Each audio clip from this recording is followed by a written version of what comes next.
Hello and welcome to the Computer Games Show. My name's David Turner. I'm here with Matt Murray.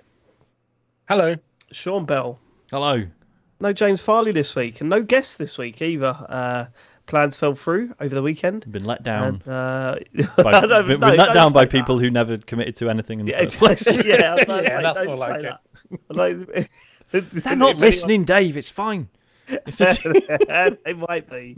No one has let us down. It's just things have gone. Yeah, maybe we have been let down. What of it? You know, we're not angry. We're just disappointed. Mm-hmm. We'd like to thank our Patreon producers for this month. They are Aaron Patrick, the QuickBooks chap, Simon Nelson, Jack Oven, Moomin Biscuit, Trans Rights for Human Rights, Dave Ernsberger, Colin Brown, Gazman, Rocketman76, Grey Dragon Claw, Smooth Monkey, Don Whiskerando, Colin Smith, Richard Sawyer, John Tempelli, Jackie Sniper, Gordon Garrow, Safe as Records, Sam Higton, Freelance Police, and Steve Garrett, the Slow Kindle Bloke. They all went full Nels, Sean. They all went to patreon.com, TCGS. Yeah. Went full Nels. You could do that too by going to patreon.com/TCGS. But if you don't want to go full Nels, it's okay. We won't hate you that much. There are other tiers there that you can sign up to help support the show. One of which will land you an amazing podcast this week that has Matt Murray fully explain his snowboarding story. That includes a moment where he loses his snowboard.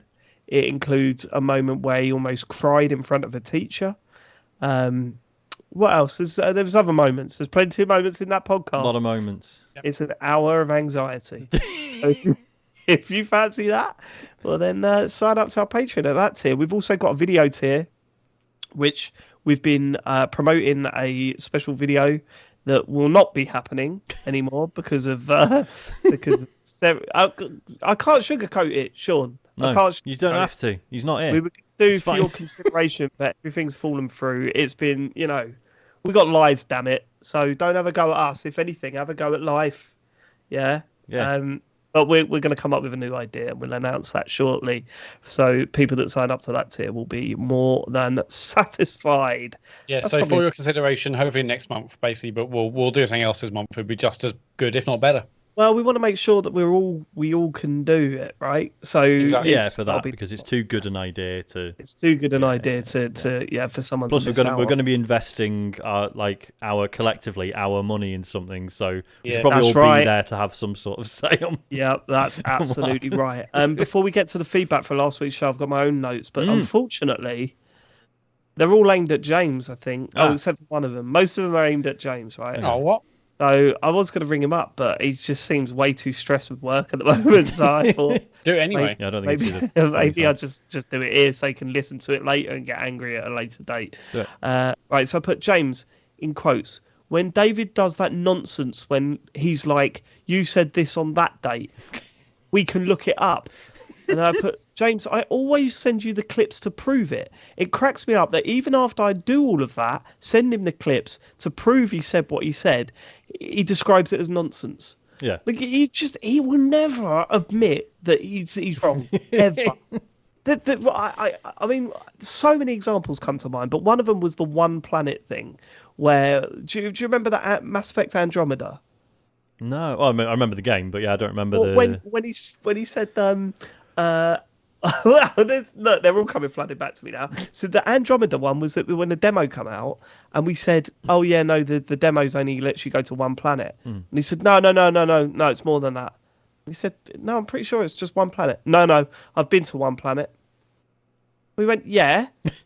Yeah, it's one planet then. One planet. We had a big argument, and then the next week he just said he didn't say it, and you send him the clip, and he just forget about it. What was it? Do you remember the 50%? If you what was it? If you play in TV mode, your Switch has 50% less power. And then we were going, that does not seem right. What? We were going, 50%, are you sure? And he went, I never said 50%. We said, you said it like 3 minutes ago. Anyway, even when I send him clips, and he describes that whole process as nonsense. I put no more bongs. I'm going to vote no more bongs. Done with the bongs? Yeah, I think I'm done with the bongs. Yeah. After last week's show, I think I'm done with the bongs. I'll just throw James it out can't there. be bothered anyway. He'll do he a forgets mid-sentence, mid-story. He forgets. There's no energy. Yeah. It's not an attack on James. It's not an attack on James because we asked him to do it. Mm-hmm. I'm going to put my vote into no more bongs. I could be in the minority, and all right, that's fair enough. I'll be quiet. But my vote's going on no more bongs. Is it? Hang on, did you just never think it was funny, or did you just feel it's run its course? I thought it was very funny, but yes, I think it's run its course That's now. fair. I've put James says gravy is overbearing on food flavors. Do you remember that bit? Yeah, of the that was conversation? weird. Oh, yeah. This is a man that puts ketchup in his bolognese. just wanted to highlight that. Is that a real thing? That's Jesus a Christ, bloody James. good point. Don't you remember that? We've spoken about it, definitely. Oh, yeah, no, I he must puts have ketchup in his bolognese. erased that. How do you not have gravy on your roast? Yeah, Isn't it's that all designed that to have gravy on it. Yeah, that's It's the the key part. Do you reckon he's just not a good gravy, like Maybe. real thick, lovely gravy? Maybe. And then I've also put Matt dragging it out at the end there, which is probably my favourite thing to notice on the pod now. You know, when you read the subtext of a podcast that you listen to, like sometimes there'll be like one word said to someone else, and you're like, "Oh, I don't think, oh, he didn't take that in the way that I think it was intended. That's awkward, isn't it?" And then you're like hyper listening to the conversation from then on to see if you can pick up any. With that, it's when it gets to you were about an hour and a half and you were what you've been playing, and then Matt suddenly springs into life with irrelevant questions. He just kept, and I thought, oh, Matt's got his eye on the time here. He's got his eye on the time. Those are the bits I enjoy the most. Is like we can just like chat about stuff without like having to race through it. I love it. Yeah, but you know what you're doing. You know what you're doing. 2 hours. I don't want For to those listening to the audio version, Matt looks very guilty. He looks very seen. No. I mean, it's true. It's absolutely true. I'm like, okay, like, hour and a half. Let's get to 2 hours at least. And so, you know, a few more. Like, don't more do questions. that. We don't need to do that. We're not hitting a quota, Matt. It's fine. This is the free bit as well. Sean, I'll tell you what. I was like, Dave's going to moan when he looks at the thing. He's like, an hour and 42 minutes because I wasn't on. It's absolutely. Oh, don't get me wrong. It's absolutely true. I would have done that. Mate, I had a wild week last week. I was so insanely ill. It was crazy, and I'm still, a little bit bunged up or whatever. I'm on day 2 of not doing Sudafed / Vicks Cytonex, which, for those of you that are addicted to that stuff, knows how hard this is. Like, it's do you know about this stuff? Which stuff? Sorry, the Sudafed nasal spray. Oh yeah. Vicks Cytonex and stuff. And the fact that if you use it for more than 3 days, it has a rebound effect, which means that you have to constantly use it, right? Yeah. So I've now not used it for nearly 48 hours, and I'm dying inside because I want to use it. But yeah, so I mean, get in touch if you're addicted to that stuff because I'm with you. I'm with you. I think there's a group. Oh yeah, I mean, Ian told me about it the first time, and then I heard David L talk about it on Chatterbix, and I was like, oh my god, this is like a proper thing, and no one is stopping it. But I'm back now, and I'm hoping that's it for the year. You know how you hope that it's your that's when you get through the for winter, the year. that's the illness now until the winter returns. Yeah. But the problem is that I suffer heavily from hay fever. So the moment the sun comes out, I'm like, yeah, I can enjoy it. And then my face is streaming and I feel like I'm going to die. I never know when I'm supposed to, because I have hay fever, but it's really mild. I feel bad saying I have hay fever because I'm not like streaming and stuff. I just feel shit. But I never know when I'm supposed to start taking the meds because there'll be like a few days where I'm like, I feel like shit. I felt like shit for days. Oh, that's right, I have hay fever. And then I mention it to my friends who actually have hay fever, and they're like, yeah, I've been taking my meds for the last 3 weeks. Have you not started yours? I'm like, I don't know. How are you supposed to know? Well, it's different for everyone. It depends what type of hay fever you got. Like that's pollen true. And grass different and types sorts, of pollen and shit, isn't it? Yeah, I think I've got all of it. Yeah, the whole so I'm basically ill until December. Yeah, I don't have any of it, which is good. I mean, it'd be pretty. And so it's just arrogant. Streaming eyes, yeah. No, it's horrible. It's like it feels like there's a cactus at the back of your nose, like scratching it. So it's just horrible. Your eyes itch and swell up, sting. Yeah. So anyway, what a lovely start to the show. Should we get to the feedback from our listeners? They all hated it last week, did they? Actually, a lot of people privately messaged me, reached out, said it's just an absolutely brilliant show. And yeah, but most of the people that follow you are Russian bots, so they're probably after some sort of. Yeah, I had to do a lot of translating of tweets, but I got God. Richard Burt, hi lads, read a Fez chat from last week. In 2011, I attended a playtest as part of the mostly terrible festival Game City Nottingham, which consists of a small team. It consists of a small room, a sofa, and Fez projected onto the wall from Phil Fisher's laptop. We did one of the QR code rooms, and after a brief survey of those present, only one actually had an iPhone to be able to scan it. However, he kept the result to himself, and for some reason he wandered off, leaving the rest of us none the wiser. Phil himself was sat quietly in the corner the whole time. Afterwards, he was complimentary and thanked us for our time. Nice bloke, great game. Cool. Do you reckon Phil Fish was just like poorly represented in that video, or do you think he Possibly. really was going through some stuff? And I think that he, sort of come yeah, out? he's very openly talked about like what a fucking bad way he was in sort of during and after Fez. Yeah.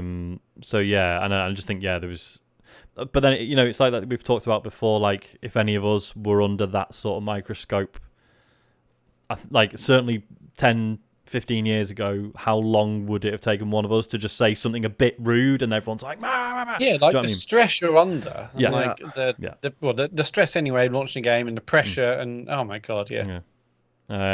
So yeah, and as I say, it's listening to him now, he seems to have done a lot of growing. Seems like a nice lad. Yeah, people can change. They can learn from their past. I'm all for that. He used to be a piece of shit. He's not anymore. Yeah, I'm all for that. Back hair. That's what we want to see. We want to see sloppy progress. White steaks, jeans, glass house. sloppy steaks. Japan. Go down the diner. Yeah. We know. In that podcast you mentioned, Sean, did he allude to anything about him doing further games or? Well, no, as I say, he just sort of vaguely talks around the fact that like he has continued working, but he just hasn't used his real name, and he doesn't specify if it even is games or not. So yeah, don't know is the short answer. What would be the most surprising game if it come out that he worked on a game? What would be the one where you go, really, that one? Call of Duty. Really, it would be Call of Duty would be the one, wouldn't it? Yeah. Yeah, he did the jumping. Anthem. Anthem. He was lead on Anthem. Yeah. Dave, have you played Fez? Yeah. I played Fez. Yeah, I got to the point where you needed to use your brain, and I was like, I must have been like 3/4 of the way through though, because you said it was only like 4 hours long or whatever. That's like minimal completion, but yeah. I mean, I definitely played it for about 3 to 4 hours. Yeah. And then I got to the point where I was like, I'm lost. So I'm done. But the stuff that I played was, it's absolutely incredible. I'd love to know what James thinks of it. I think that's the only problem, isn't it? Because it does, I think it kind of felt like it changed genre. Like it started off like a clever, environmentally manipulating platformer, and then it turned into a bit of a puzzle game. And I know James hates puzzles, but that's true. Yeah. But I don't know. He might like it. Yeah. Hope he does. I think he probably will actually. Hack on the Lingstad. I have an AI because of work. It knows how to transcribe any audio file. Apparently, these powers should be used for good. Okay. Did we talk about AI last week? I can't remember. Yeah, you were talking about AI last week. Yeah. Okay, cool. In other news, I've never had a dream where I fancied Matt. In fact, I also never fancied Matt. Hope Dave feels better. Writing from cold this time is why brief, bad at brief, hurt, sorry fingers. Yeah, I think maybe it's AI to write this. Right. It sort of deteriorates, doesn't it? Yeah, I think he's dictated it, and it's I like his sign. I like his sign off. It's all right. Okay, Clark 3PO rediscussion about MMOs and Destiny's depreciating content. A WoW release Cataclysm, which was a complete reboot of the entire vanilla world, Eastern Kingdoms and Kalimdor, because it was not compatible with open world flying. Cities like Stormwind were originally built as cardboard cutouts using smoke and mirrors because they were never intended to be seen from most angles. I worked on this expansion amongst many others for Blizz, so happy to answer any questions about it all. Final Fantasy XIV requires you to start from the very beginning and quest through around 90 hours of content before you can join in the end game. However, the latest expansion does allow you to start there. However, you still have quests to do to unlock legacy content. There's no perfect solution, is there? And I'm not saying that to defend stuff being taken out of Destiny or whatever. Yeah. Or the fact that, if you join Destiny now, there's stuff you've missed and that's that. But it is interesting. We've mentioned this a few times with Destiny, right? Yeah. And it still blows my mind. What, like, how have they not done a monthly thing? Yeah. Seems like the obvious solution, doesn't it? I cannot. Yeah, because then you can't. You're not buying content. Exactly. No one can shout at you content. for taking stuff because you haven't specifically paid for an area or a bit of the story or whatever. Yeah, you're just paying for access. Do you reckon that's what they do? You know, this is the end of the Light and Dark saga or whatever. Yeah. Yeah. Do you reckon they do that next? Go to monthly? I think they got to, right? Yeah. I reckon they'll save up Destiny 3. They wouldn't do it mid-ready through Destiny 2. I don't think they want to do Destiny 3. This is it. I don't think that's on the cards, Matt. Well, no. This isn't it for Destiny 2. There is more DLC for Destiny 2 after this. This is just... Yeah, that's what I'm saying. I don't think they want to move on to Destiny 3. I don't think that's a thing until, I don't know, like another hardware generation or something. It serves everyone, I think, though. I genuinely do think it serves everyone, because if I wanted to jump in on Destiny from tomorrow, I'm not buying 4 or 5 packs worth of DLC. I'm just starting to subscribe, pay £4 or £5 a month or whatever it is. Wherever it's going to be, it's going to be more expensive. Well, yeah, but 10 or 11, whatever. Wow. And then you play it for like a few months. You got everything there. Like I think I'm so surprised they haven't done that. I really am. Must be a reason. There must be something they know. Yeah, of course, yeah. Unless it is literally just. Unless it is just like, oh well, this is a decision we made when we first started, and yes, we would do it differently now, but it's too late. Do you know what I mean? Like Possibly. Maybe it's just they just consider it's too late to change the model at this point. Yeah, possibly. Who knows? Yeah, it's an interesting one. I'd like to see where they go, but as I said, at the moment there's like 0% chance that I'm going back to that game. But if it was a let's play Destiny for a couple of months, pay for a couple of months of subscription to it, then I mean that is the thing, isn't it? Like I mean we're now 2 big expansions since any of you guys played it, apart from Matt, obviously. I think that's right.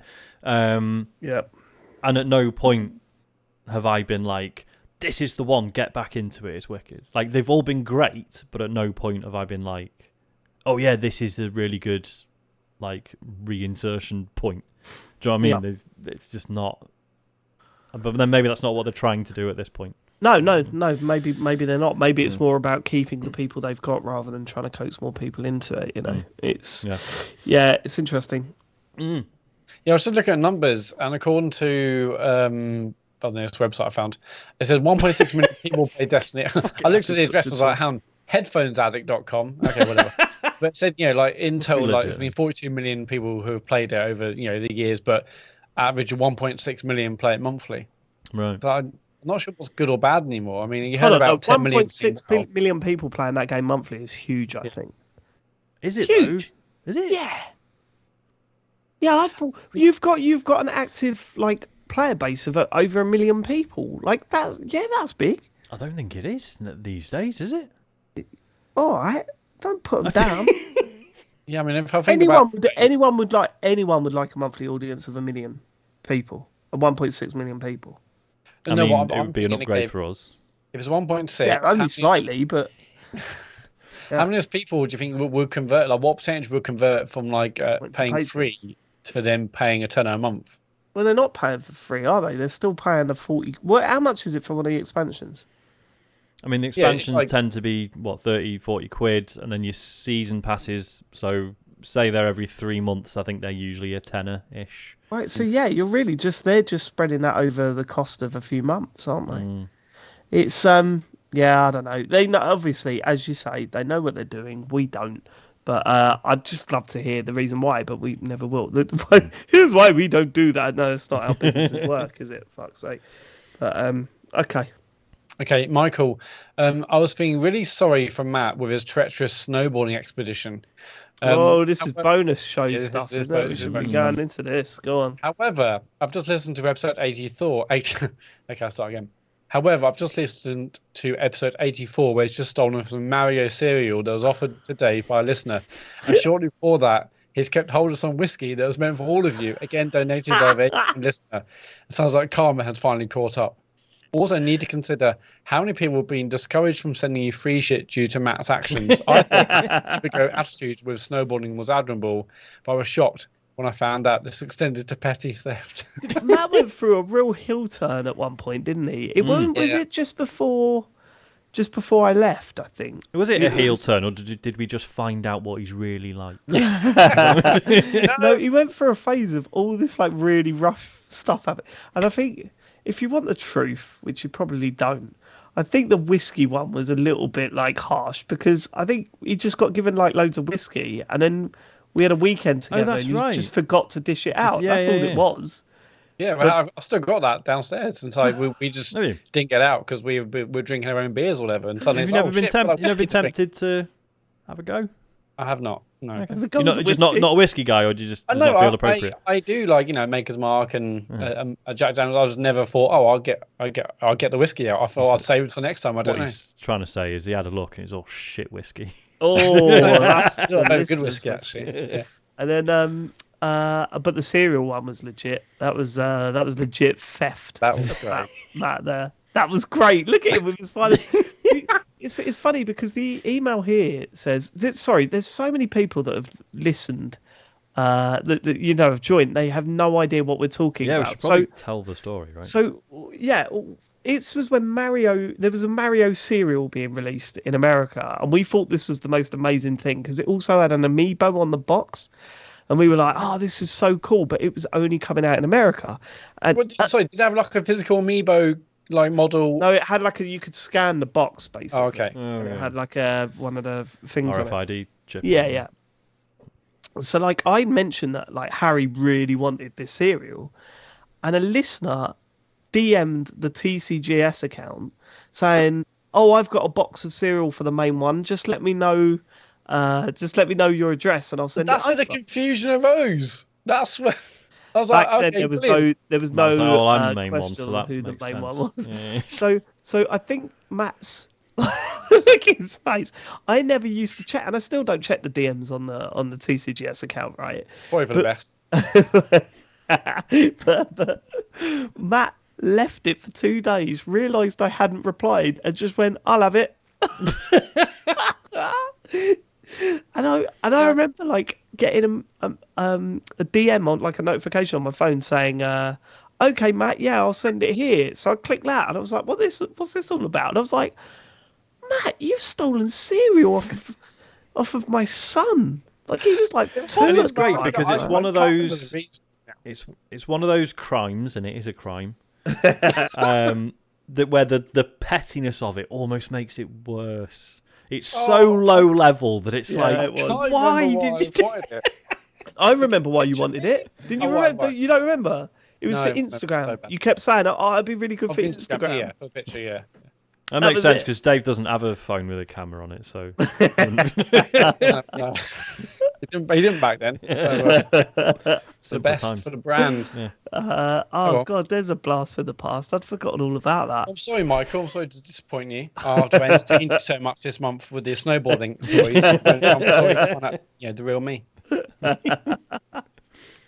Sorry about that one. Little Mickey Big Bollocks has messaged. I work in Stu Rogers' local convenience store. I think, all right, they're not all brilliant, but I think we have got some of the best listeners in the world. Yep. I think we might have some of the best listeners. Little Mickey Big Bollocks. So good. This is quite a shocking message. So if any little ears around in the room, maybe take them out of the room now. Right. I work in Stu Rogers' local convenience store. Every Monday morning, he comes in and buys a porn mag, a can of Monster, and a packet of cheese and onion Walker's crisps. He eats a single crisp from the packet, then pulls the rest on the floor and stamps on them. Utter cunt. Okay. I mean, Steve Rogers is getting it's a hell of an accusation. Yeah, that is. Have you got any evidence, Little Mickey Big Bollocks? Yeah, have you got if that any is your real name. Yeah, I've got the receipts because I feel bad for Stu Rogers now. Yeah. Right. Starting to feel bad for him. Yeah.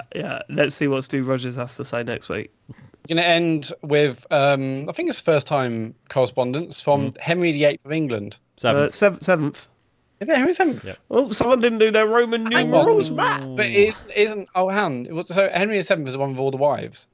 That was Henry VIII, isn't That's it? Henry was VIII, Henry yeah. VIII, But this is from Henry VII. What's written there, Matt? You see, is before Henry VIII, there were a When I hear series of Henry, Henrys. Yeah, it was like Xbox Live gamer tags back then. Yeah, I mean, you could just be Henry because, well, we had a Henry last week, so you're Henry the second. Ah, for fuck's sake. XOXO. Anyway, Henry VII, not as good as the sequel. Now seems like a good time as any to share how I really feel. So I'll just say, fuck the Stuarts. Yours faithfully, Henry Tudor, 1485 to 1509. I mean, that's brilliant. That is very clever. That is a very clever joke. A very clever joke. Nearly too clever for us. That nearly got away from us, didn't it? Really? Okay. Was it the Tudor bit that made it? Yeah. Stuarts are getting absolutely what? I feel sorry for the Stuarts now. Brought it upon themselves. Vicky's, we've got Henry's. They're really, slamming Stu's left, right, and centre. I mean, I was going to say the Stuarts started it, but they started it against each other. Against each other. It was everyone else, and everyone's wading in. It's nuts. Yep. Okay. All right. Is that it? If you're a Stuart or a Mickey, or you're a Henry, go to tcgs.co/dear tcgs to leave your feedback. It's time for the news, Sean. Oh my God. Hello. You're right. Yes. Bit of a sad one to start with. Destiny players have been gathering and holding vigils for Lance Reddick, who sadly passed away a few days ago. He's only aged 60. Obviously, if you're cultured, you'd be like, oh, you mean the guy from The Wire? Yeah. But also, he has voiced Commander Zavala in Destiny since it started in 2014, and he's... in fact, I think he's one of the few voice actors who has stayed the entire time. A lot of characters have been there throughout, but the actors have changed. He's been involved like the entire time. He was like an actual Destiny player. Like I remember, must have been about 6 months ago. He tweeted a video of him, and he was doing, I can't remember if it was a raid or a dungeon or something, but he's like headset on and he's like chatting to his fire team, like doing orders and stuff. Clearly actually knew what he was talking about. And I just remember like someone quote tweeting it with, "That's my fucking commander." And, can I say, usually this stuff like is a bit cringy, right? And when it are video game tributes and stuff, and sometimes it's been done really well, but a lot of the times it's like a load of like characters standing next to each other and doing like some sort of emote thing. And you just think this isn't a tribute in any way. But I saw this stuff and I was properly like lumping the throat. It's stuff, weirdly moving, mean? Isn't it? Yeah. Yeah, I think it was the way that it was, because there was, I don't know what they were doing, but there was some sort of glow around the area where the character stood. Yeah, people do, because there is like an emote where you kind of sit on the ground and like some candles appear around you, which I mean sounds naff describing it, but actually seeing it really does. It's weirdly, yeah. But it was, I think, as it was the place where that character stood, it just, I was like, oh, that's actually really nice. Yeah. Fair play. Yeah, fair play. It's really sad that, I mean, like he was still, Daniels to me from The Wire, but he's amazing in John Wick. I saw those movies only last week, and so weird having watched them all in a space of a day for then this to happen a few days later. But yeah, I mean, he's been in Destiny since day one, and he seems like such a lovely guy as well. I mean, like, I do remember that video you mentioned, Sean, about him in his living room, playing Destiny. All the stuff I've seen him in, and he did like. He was on the Eric Andre show, and is really funny. God, that clip! I must have watched that about 30 times. Well, he punches the table. Yeah, need a new desk. He just seems like a really lovely, down to earth guy who's also in like that. Is in like Horizon games, in loads of games, and everything he seems to have done. He seems to have really elevated the role and the voice. So there's something really interesting and strange about, like, obviously when an actor passes away, you can go back and watch stuff they were in. But is there something different about like something like Destiny where it's like, no, they're a character in a live service game who I can go up and talk to? Do you know what I mean? Yeah, the fact that people can go up right there and then and hear them. Like obviously it's pre-recorded lines, but the context, it's sort of, it's kind of suggested that no, this is all stuff that's happening now. Do you know what I mean? No, I don't think it's any different to any other form of medium and losing someone. I think it'll affect people in different ways, and some people. Yeah, I mean, I see your point, but I think.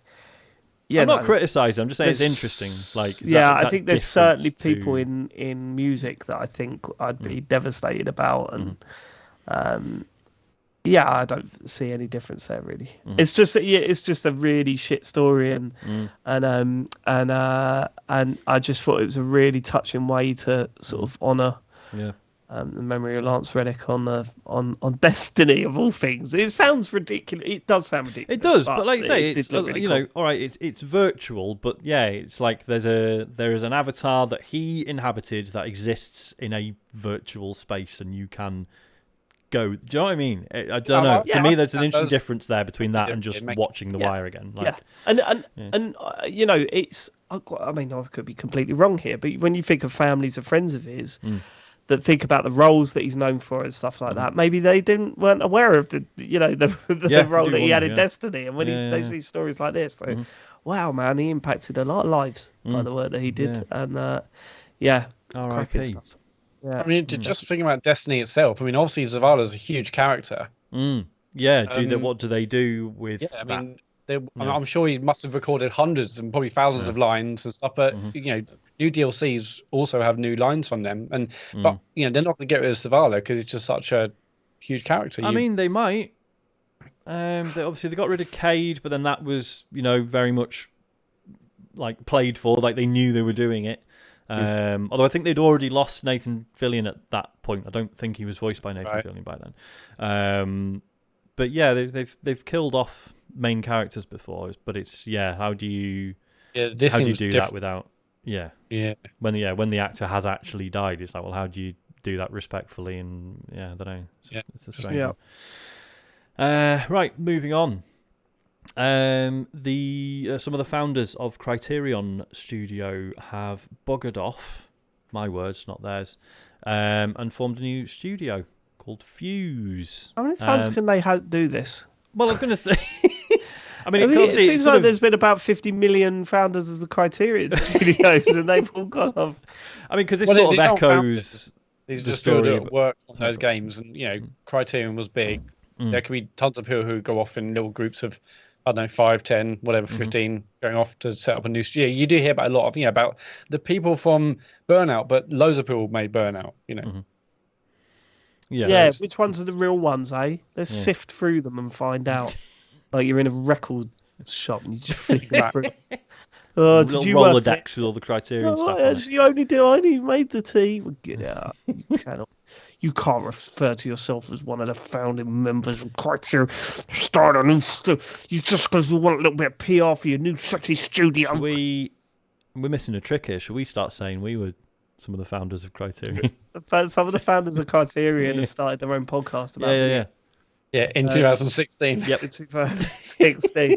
So, what's this? I mean, have they announced what they're working on? Is it just, what is this? No. They've said, so the first project will be a AAA game with, quote, blockbuster spectacle and player-centric innovations in social gameplay, self-expression and creativity. I love a bit of blockbuster spectacle. Which could be cool, could be Roblox. Who knows? Could be Roblox, yeah. So, but I mean, it's interesting, isn't it? No. Yeah, I mean, there's some lot of people where like they get acquired. It's like, oh wow, isn't that great? And then after like 2 or 3 or longer years in like a large multinational studio and publishers are like, oh fuck this, I want to go back to making decisions. Ages now, haven't they? Didn't they get acquired? Was it which Burnout did they do when they got acquired? It wasn't Takedown. Was it the one after? What, Revenge or yes? I think Burnout Revenge. That wasn't that the around the acquisition. When EA took them over? Yeah. No, I think it was earlier than that. I can't remember. I can't even find it in Eurogamer, which is shocking. If this was James, I would be taking the piss out of him for not checking. So, God, I love that series so much. Like, will it ever cut? Like, I don't even know if that. how do you even recapture that? It was fucking lightning in a bottle, wasn't it? Like even that first game, like no one really remembers the first game, but that was still fucking gleaming. Or the second, really. Oh, the second one was my one. Like that was it? For me. That was my favourite, and that's why they go, oh no, Revenge or Takedown was better, and I'm like, was it though? 2 was just because I played 3 first, and then when I found out the first 2 didn't have the crashing in them, I was like, well, what's the point? Oh, that's right. Yeah, they started removing that stuff, didn't they? But that's just it's just one of those. It's a perspective thing, isn't it? I guess. But yeah, number 1 on the GameCube, man. I played that for fucking hours. So good. Yeah, I remember playing that ECTS, which is a European computer trade show in Elscourt, where I was wearing a suit. One where you were a suit. Was that the first? That's what you did. You played the first one. Yeah, I think it's the first one. Yeah. Oh, that fucking music. I don't think it's behind closed doors, but it was on the booth when I was wearing a suit like an idiot. But yeah, I loved that first game. You said there was photos of that. We still haven't tracked that down. God, yeah. Yeah, I did a message Matt Morley, and he was busy at the time. Was he too busy? Yeah, surprising. All right. Too busy being not real. Yeah. Not existing. Next story. Reportedly, there have been a wave of layoffs at Team 17. Oh, man. Yeah. It's apparently they are restructuring the business. So apparently, as per Eurogamer, so apparently, they said impacted team members include those in the company's art and design teams, as the company shifts its focus further towards the publishing side and external development of its own IP. So I presume, because obviously Team 17, obviously for years, were a developer, moved into indie publishing and have done incredibly well. Yeah. Doing that. What's interesting is I know they've always talked about the fact that one of the reasons they're so good at being an indie publisher is they have in-house development support. Sounds like they're thinning that out a bit, but yeah, maybe it's just not needed as much anymore. Yeah, but... perhaps. Yeah. They're right. Okay, I'm just looking at what games they got under there. It's so funny, isn't it? Because there are some indie games like I had no idea Killer Frequency and Dredge. They were involved with the publish of that. And they're 2 games that I've just seen everywhere in terms of advertising. Yeah, so they're definitely is it? That sounds really awesome. Is that the end of this month? It's soon, isn't it? I think it's out very soon. Yeah. Sounds really good. Dredge is the fishing horror game, is the what people calling it. Yeah. Yeah. And then the other one what was the other one I said just now? Where was it? The one at Frequency, Killer Frequency. That's Which like one's that? I can't remember. I think this isn't the virtual reality one that you did, is it? No. The one where you're a DJ. Doesn't ring any bells, no. You were a DJ, weren't you, in VR? Oh, that one I tried to stream and it was rubbish. That was called Area Man Lives. Oh, well, this looks exactly the same. It's called Killer Frequency. You're a DJ, and it is. I've just seen that it is VR. I would probably be better than Area Man Lives. Wouldn't be hard. Let's get it. But yeah, I mean, okay, so they've in Team 17's statement, they've basically said, oh, well, there's loads of other roles that the people affected can apply for. So they're saying it could result in a small number of redundancies. However, who knows? That could be a load of shit. No idea. But it's a shame either way. Anyone getting made redundant is never good. Yeah, it is. I hope everyone at Team 17... We've got friends at Team 17, haven't we? We hope that all of them... We hope you're all right. Yeah. We hope you're all right. And yeah, I mean, again, it's Eurogamer story. They do mention, obviously, last year there was the story around some of the way that some of the staff were treated and paid, and there have reportedly been changes since. There's been pay reviews and stuff. So yeah, hopefully there's some improvement there. But yeah, obviously this layoff stuff is rough, no matter what. Not good. Last one. It's a light-hearted one. Just to bring it back up at the end. Like that one where there's a dog that goes paddling in local toilets. So even though I've only dug out 4 news stories, but I'll make sure there's a cadence. There's a skiing chipmunk. I appreciate that. Are we all familiar with Let Me Solo Her? Yes. No. So I'll explain for the listeners as well, just in case. This was so in Elden Ring there is a boss called Millennia. Millennia. Millennia. Millennia. And she's the hardest boss in the game. That's my understanding. She's unbelievably difficult. And as people were playing it, they'd check for summons at the door, as you do if you're a coward like me. And yeah, people were finding there was this guy whose name was "Let me solo her." And literally, yeah, he was asking you to just go into summon him, go into the fight, and just let him do it. And he was nude, and he was wearing a pot on his head, and he was flawless every time, and it became this thing. Everyone's like, "Oh my god, I've met Let Me Solo Her. He fucking did it. This is amazing." An absolute legend. Well, he's now so he's streaming a run of Elden Ring where he has modded it so that every enemy in the game is Millennia. What? Absolutely amazing. Every enemy in the world, every boss, everything. She's everywhere. So you could have 8 of them against you. Yeah. He's on his second attempt so far, but it's yeah, he can so reliably beat her that this is a realistic goal for him apparently. Wow. This sounds amazing. Yeah. So yeah, have a look on YouTube. It's on there. I've not watched it yet, but it sounds incredibly entertaining. People get too good at that stuff, don't they? But what I like about this is that it's so ridiculous that it doesn't feel arrogant willy No, nilly. it's Do you know funny, what I mean? It's isn't not. it? It's Yeah, not totally. I'm so good I have to make it hard for myself. It's so ridiculous. Could you imagine getting to that point in your life where you've become a legend in a video game like that? You know what I mean? You've become a legend. It's the story. It's the. Oh my god! How old are they? Do you know? No idea. Actually, don't know. All right. Yeah, very little's known. And then what happened is this person will do that, and then next week someone will do the same thing on a dance mat. Yep. Or using a fishing controller. Yeah. or using their voice. I've seen some ones where they use their voice as well to do it. It's amazing. Yeah. That's brilliant. That's brilliant. I love that. With a controller. What a light-hearted story. The world of video games. Everything's all right actually. No No one died or got laid off this week because a man made a video game harder for himself. It's fine. Are we done? Yes. Okay. We've been playing this week. I'm going to rattle through mine to begin with. My word. Finished Metroid Prime. I finished it. Finished it. Is that good? I wasn't going to. Because the final part of that game is the biggest load of old shit I've played in a video game for a long time. Really? Why?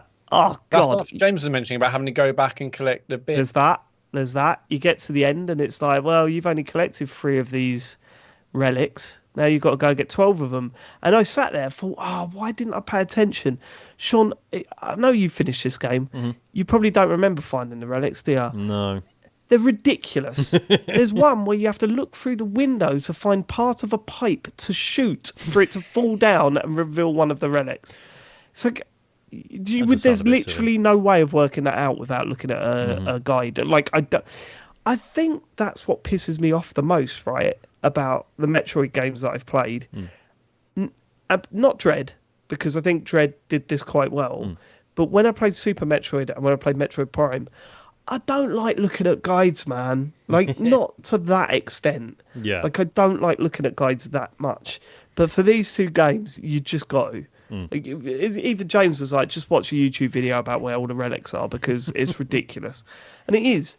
And then, so I did that, and then I did the fucking boss fights, and James is absolutely right. The boss fights are too long, they're too bullet spongy, and then especially the one where you're fighting, is it Ridley? Meta Ridley, yeah. Meta Ridley. Just, you get to the end, and the patterns change completely, and they hit harder, and you take less, you can cause less damage. So I died there 3 times, and it's a 5 to 10 minute fight, and I'm just I've got to do the whole thing again. Brilliant, that's great. Yeah. Thankfully, the final boss wasn't that hard at all. Really, it was pretty straightforward. So, it's done. But more of a puzzle, the last one, right? Sort of. It's you basically just flicking between. It's trying to bring everything together, but in the most basic way that it's not actually that fun, Yeah. But I think overall it's a pretty amazing game. But I'm not going to sit here and listen to people say it's the greatest game ever now. I was on Rollmuck forum and someone was talking about that area where it's a big cylinder filled with water, and it's a really frustrating because it's before you get the double jump and the gravity suit, and it's a really frustrating jump up these platforms. And if you fall off, there's enemies there that are designed to pull you off it, and if they pull you off, you just drop down to the bottom, and you've got to climb all the way back up again. And someone said, "Yeah, that's the only bad bit in the game," and I want to go now. Whoa! No, it's not. No, it's not. There's loads of bad bits in this game. Look, let's. I'm fine with you saying you really like it, but let's not pretend it's one of the best games ever made, because it fucking isn't. I don't care. I wonder if, like, in hindsight, I'm not saying people are wrong for liking it. I'm sure I would enjoy playing it through again now.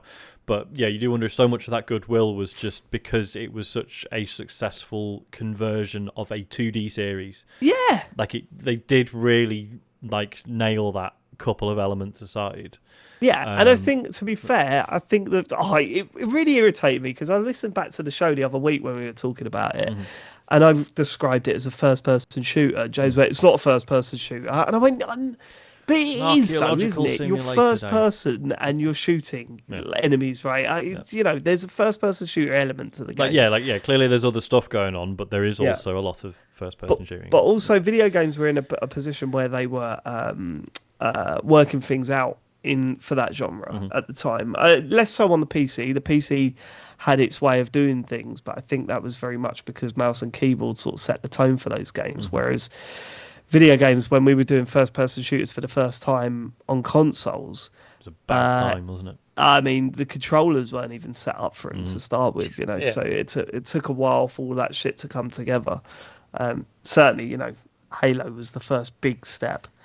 This did its own thing that didn't follow the Halo trend, and good for it. And you can't really judge it on that because they were sort of paving the way for the games that come after it. But come on, let's come on. There's stuff here that's fucking terrible.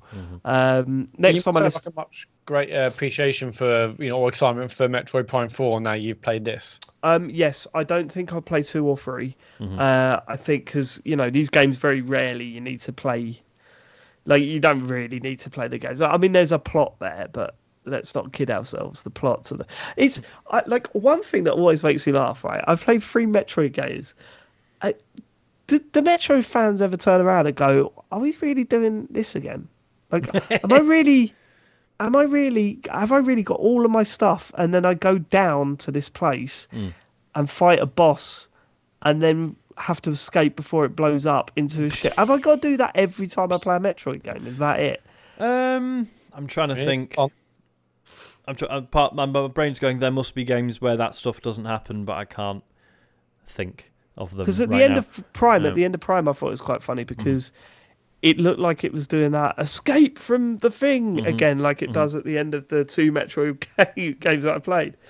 But it doesn't. It's just a cutscene. So. Have you any interest in playing more 2D ones? Because Fusion's really good. Maybe, yeah, I could give that a go. That's on the Switch. Fusion compared to it is on the Switch, is it? Yeah, sorry, Ben's just put it in the chat. Yeah, so it's now on the Switch Online. Because of it was a Game Boy Advance game. GBA, yeah. Okay, I might give that a go actually. How would that compare to Dread these days, Sean? I mean, Dread's probably slicker. I do remember the bosses in Fusion being a bit shitty. Other than that, because it was the first time where they sort of lent into the. I mean, horror is a strong word, but long story short, there's like an evil Samus that's coming after you, and it's for most of the game it's basically like the Emmy robots in Dread. Right. So the Emmy robots are kind of like a evolution of. This what they called SAX, this sort of evil Samus Sax that stalks you throughout the game, and it's for a GBA game, like, the atmosphere is incredible. It's good. Nice. I feel I can't because Chris Band just a lovely bit of chasing in it. So no. A lot of getting chased. Love that. Fuck that. Speaking of scary, played the Resident Evil 4 demo. Yeah, me too. You played this as well, Sean? Yes. You played Resident Evil 4, right? I did. And what did you? I was like, kind of like, why have they turned this into a really scary game now? I don't think it was that's. I mean, obviously, The it's bit where more you're realistic. wandering around the house. It's more grim for sure. Yeah. But I don't know. I wasn't too freaked out I by was a little it. bit disappointed that we didn't get to see the Steam. That was the first thing that blew my mind about Resident Evil 4. When Leon or one of the guards, I can't remember, gets out and has a piss in the bush, and you could see the steam coming up from the piss. That was when I was like, whoa, I'll get this game. I imported it from America with one of those. Do you remember you could buy the discs for the GameCube that made it region free? Oh yeah. What were they called? Oh, they had a specific name. They come in a silver case, and they were a disc. You put it in your GameCube. Freeloader. That's it, Chod. Freeloader. You would put it in your GameCube, and then you had to press eject at the right time, and then swap the disc out quickly and shut the thing. And that's what I did. I ordered a freeloader and an American version of Resident Evil 4 because I think that came out like 6 months before it did in Europe. Right? There was a big old gap. Wasn't Huge there? gap, right? And that was because I was around a mate's house and I watched the steam coming off of the piss, and I was like, "Well, I need this game now." Yep. Need that game. I think it looks absolutely incredible. Really does. The horrible thing it does about you could shoot them and they'll fall over and then their necks snap, but they're not dead, so they get up with their head sort of dangling off their butt. Oh my god, it's absolutely horrific. But is it just me, or is it fucking hard as well? Oh my gosh! Yeah, it is hard. Yeah. I've got a feeling maybe that's set higher than it's actually going to be, right? That's true. I don't know. I mean, because you can unlock like a super hard mode in this demo, and you can also unlock like an Uzi or TMP, and you can have like 2 chainsaw, dudes. You can do all sorts of stuff, but it was implied that this is just normal difficulty. But that end bit wrecks me. Yeah, it's tough. I mean, it was always like intense and stressful, but that first area. Yeah, like in the original, it felt sort of really carefully managed, like how it was. Like, you wouldn't be surprised to find out that actually it was doing some secret jiggery pokery where it was like it would make sure you never actually got killed, but it would just make you feel like the pressure was always on you. Like most people get through that bit in like 1 or 2 attempts, whereas this demo, I think it was like the 6th go or something I did it. It was rough, but then part of that was just me remembering how to play the game. Do you know what I mean? Like I was first few goes, I was just kind of planting my feet and just trying to shoot everyone as they came at me, and it's like, no, move, keep fucking moving, grab items, jump through windows. But that's it though. You weren't able to move, were you, in the original? No, that's you not can what I actually was doing, move slowly, right? Yeah. You can move while you're aiming now, I mean, but still like very, very slowly. Yeah, it's still not a great idea. I think you have to lower the gun quite a lot still. Yeah, you do. And that the 180 spin is like essential as well. God, that was what was crazy about that game. Is like, the Resident Evil 4 on the GameCube when I first played it, it was like oh my god, you have to get headshots. It's not. Hey, it's a big advantage if you get your headshots. It's like no, you have to get headshots. Yeah, or else you're gonna waste. You're not getting through bullets. this game. Yeah. Or you go for the knees and then run up and spin kick them. Yeah, that's another one. Also fun. I did. Go sorry. You do it enough, but then like your knife has like a limited duration, doesn't it? So then after a while, you can't do a thing where you can't shoot them and stab them on the ground to get a kill. I do find the breaking knife thing. I don't get it.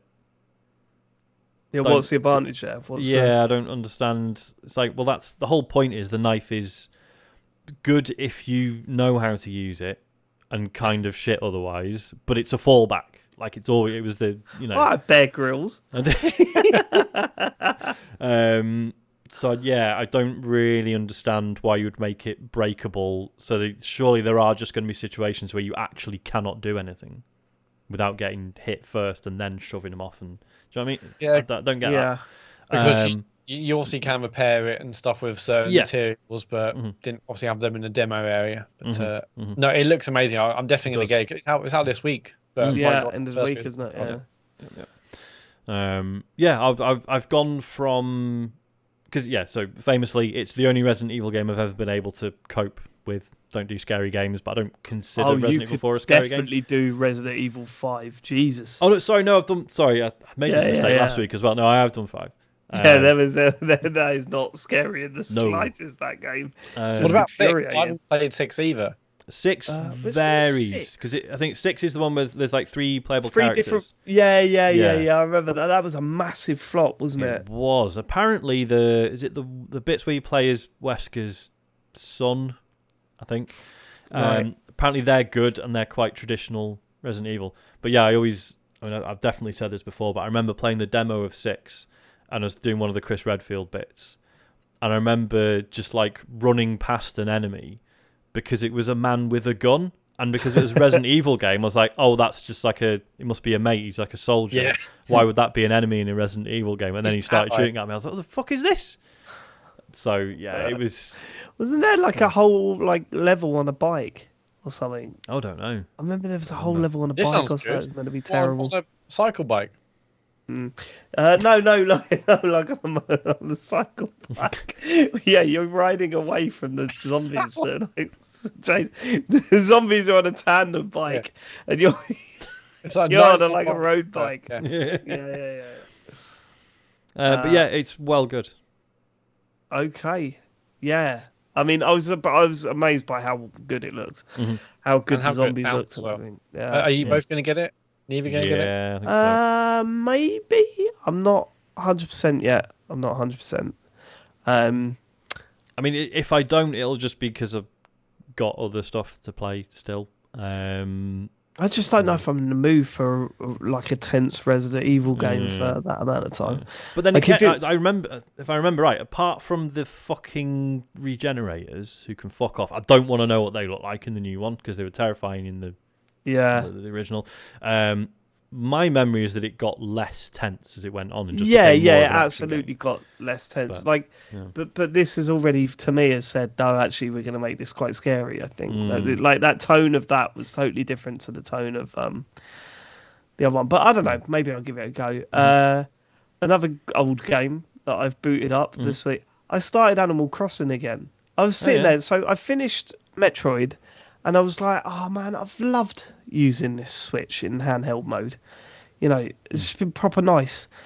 I don't know what to play. I sort of want to play something on it for a while. And then I thought, oh, I haven't got an island on this thing. Because, you know, it's one Switch, one island. Of course, yeah. You can transfer it, right? Yeah, but the kids don't touch this Switch. So fair enough. I was like, right, I'm going to start an island. Oh my God, they have completely reworked the start of that game. Really?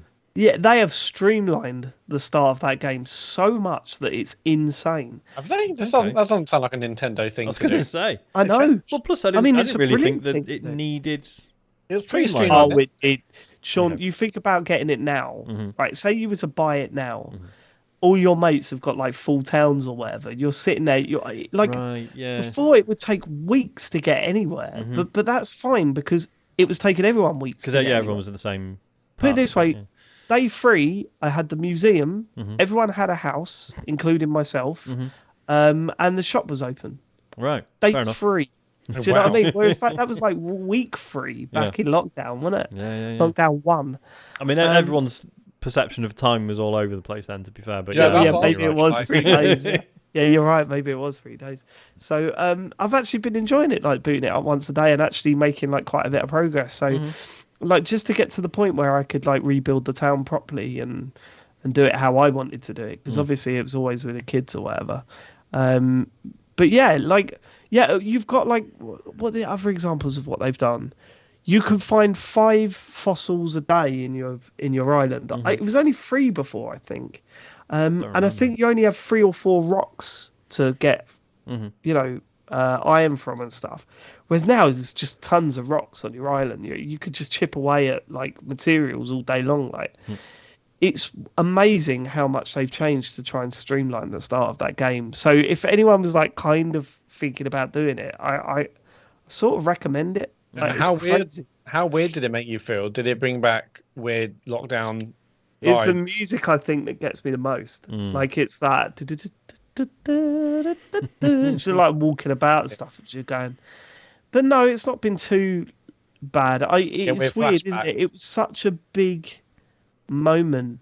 It was such a big thing in lockdown. My God, everyone, all Twitter was just Animal Crossing. It really was. Sweet. And then like everyone's just playing it, and everyone's like, "Oh, what?" Basically, Twitter was just, "What have you done in Animal Crossing today?" Yeah. Yeah. That's what it was.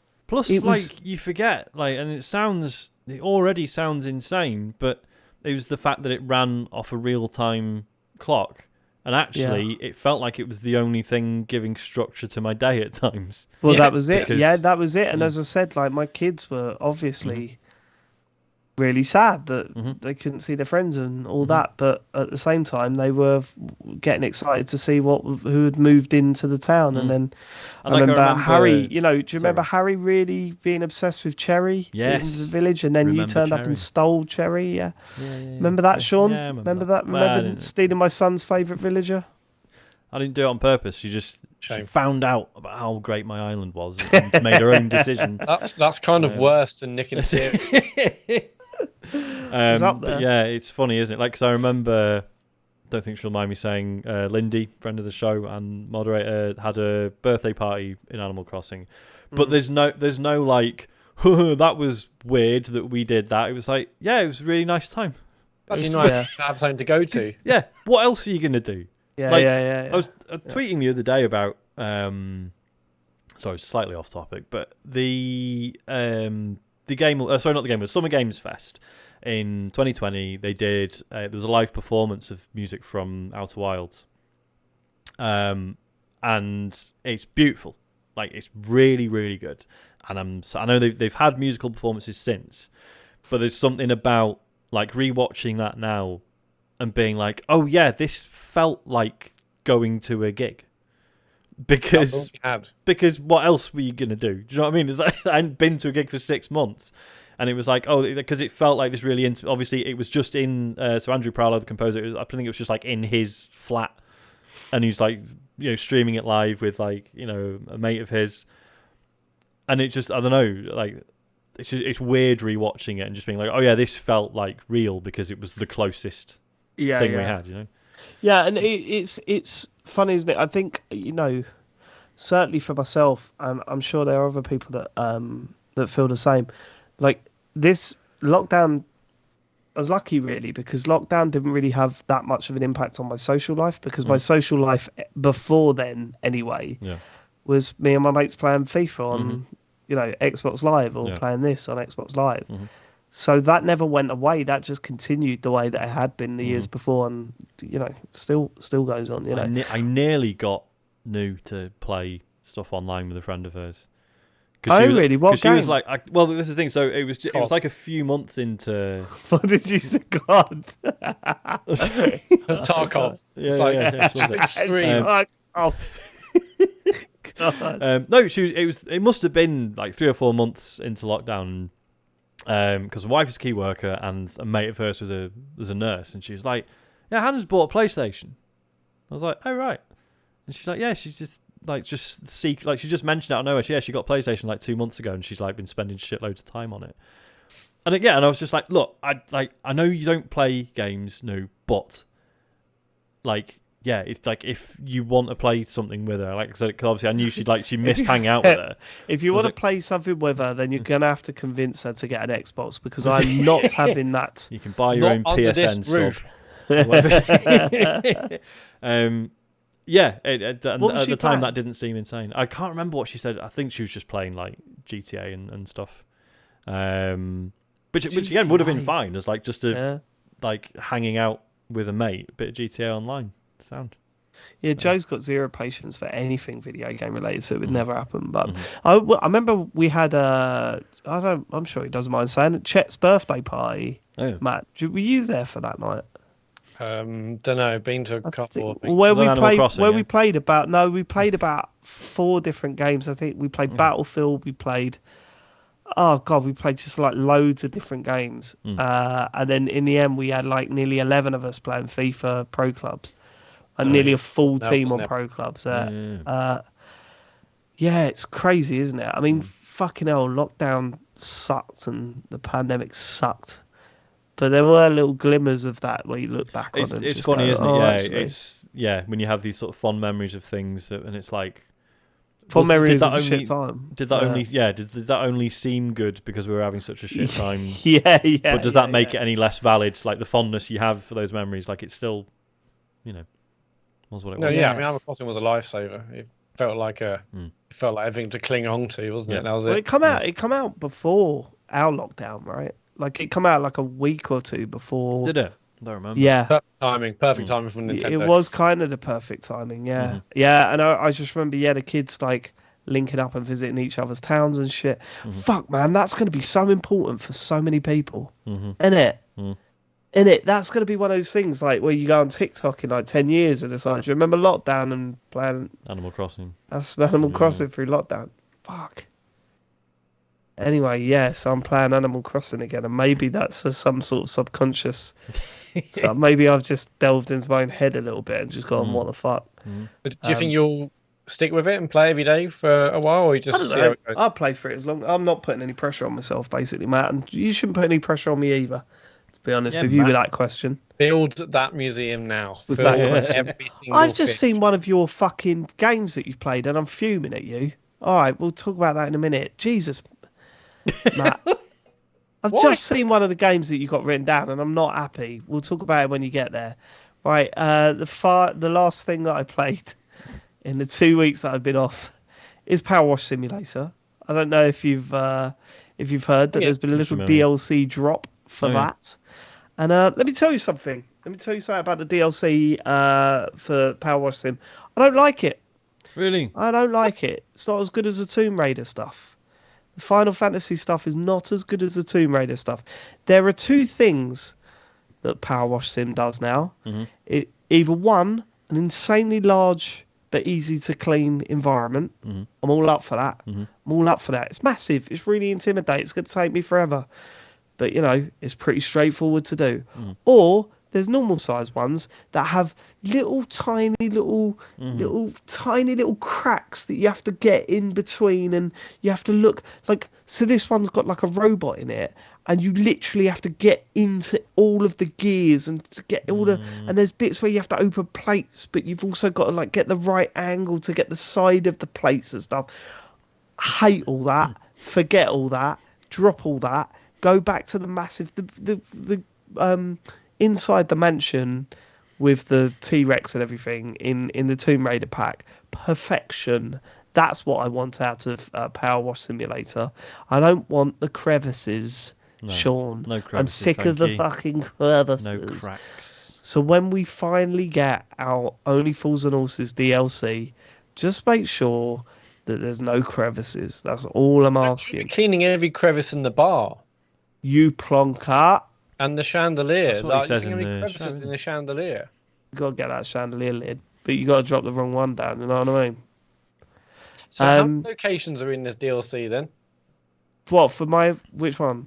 Final Fantasy. Oh, well, you didn't recognise any of them when I showed you anyway, Matt. It was so frustrating.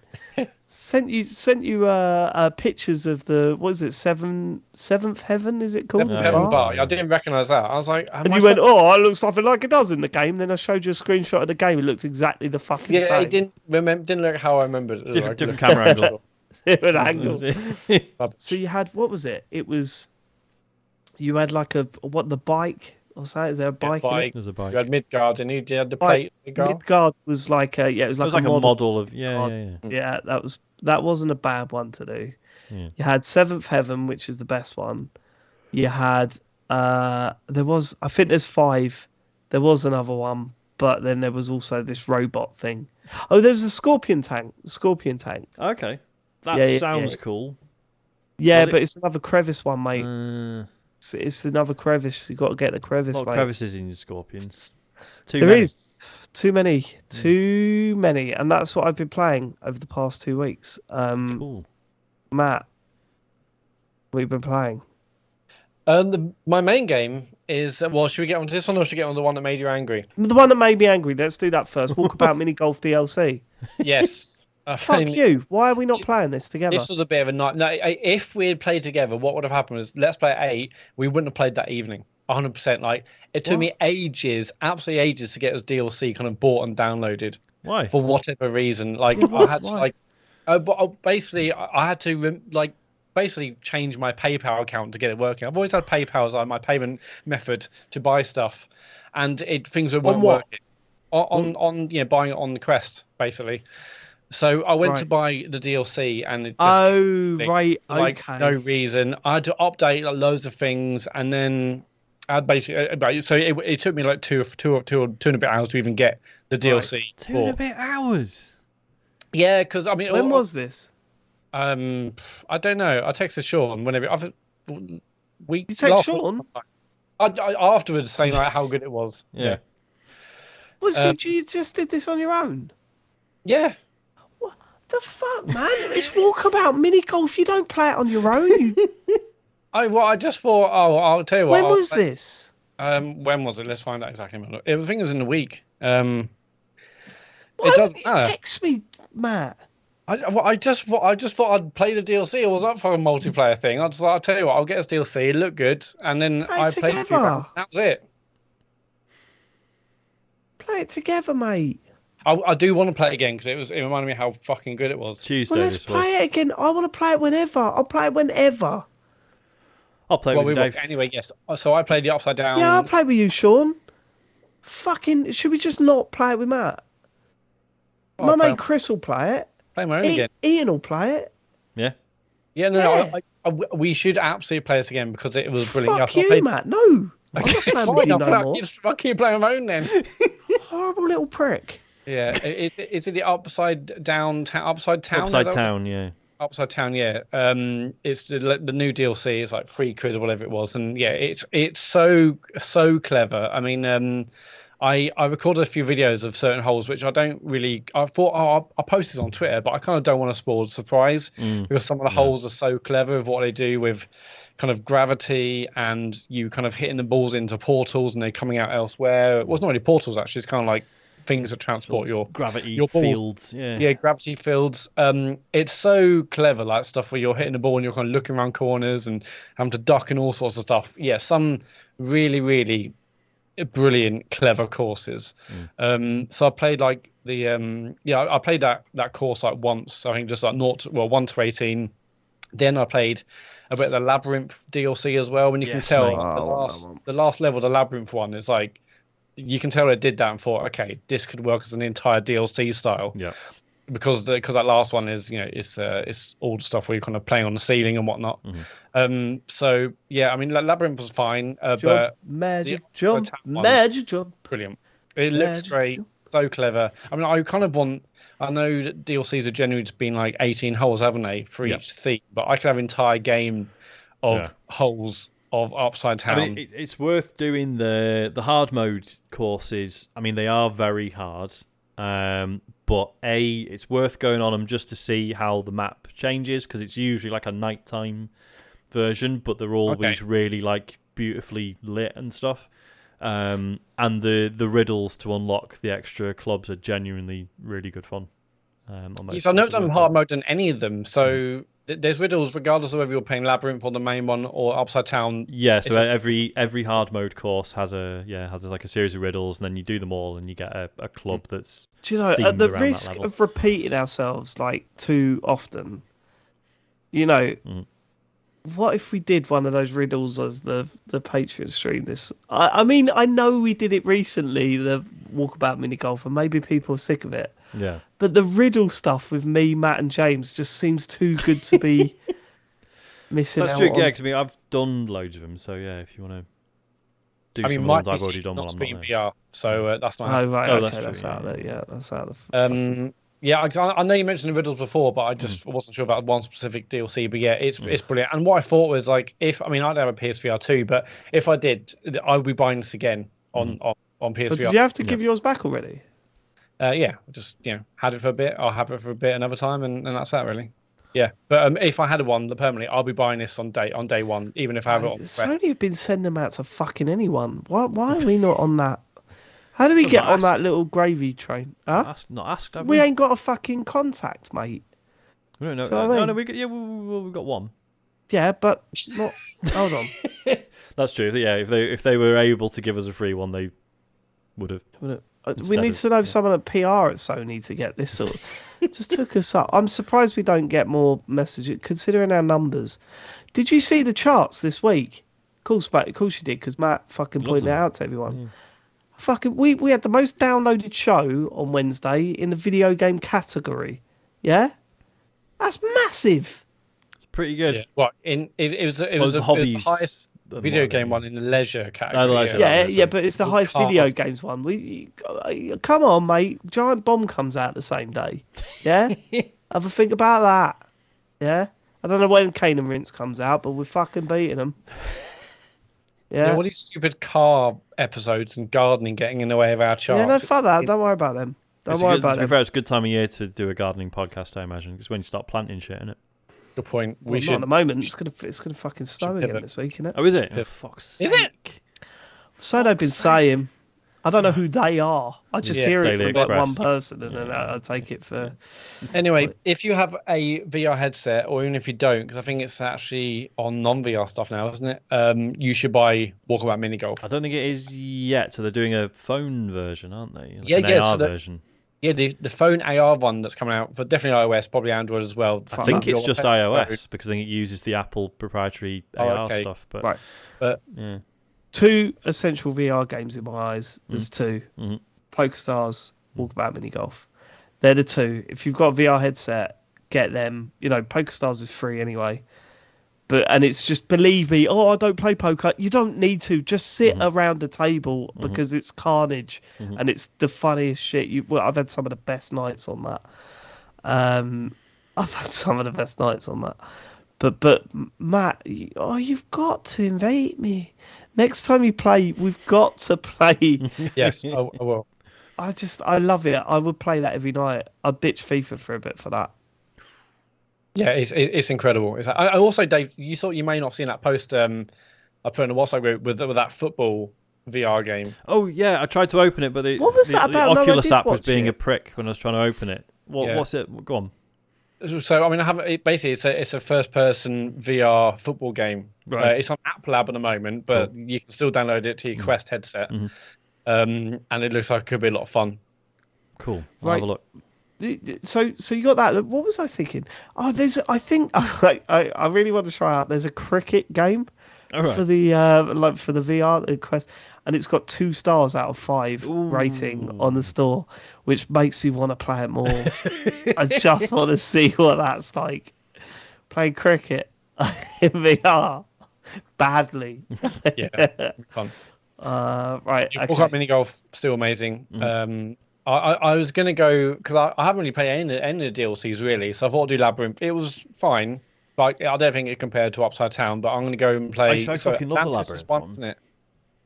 Yeah, I got the Atlantis one. That's really good. Atlantis is Yeah, really yeah. good. Yeah, the 20,000 Leagues Under the Sea one's really good. They're all But really are you a good. fan of the film Labyrinth, Matt? I watched it when I was younger, and All right, so you don't know much. well, You there don't you remember go. much about it. Yeah, yeah. no, yeah. all remember is the bubbling kind of swamp. I mean, the bog of Well, can I eternal ask you- stench, Matthew. You might as Yeah, well, Bob. you might as well ruin a little bit, right? So it's got the little caterpillar guy in it, Sean, right? Yep. Yeah, yeah. Right.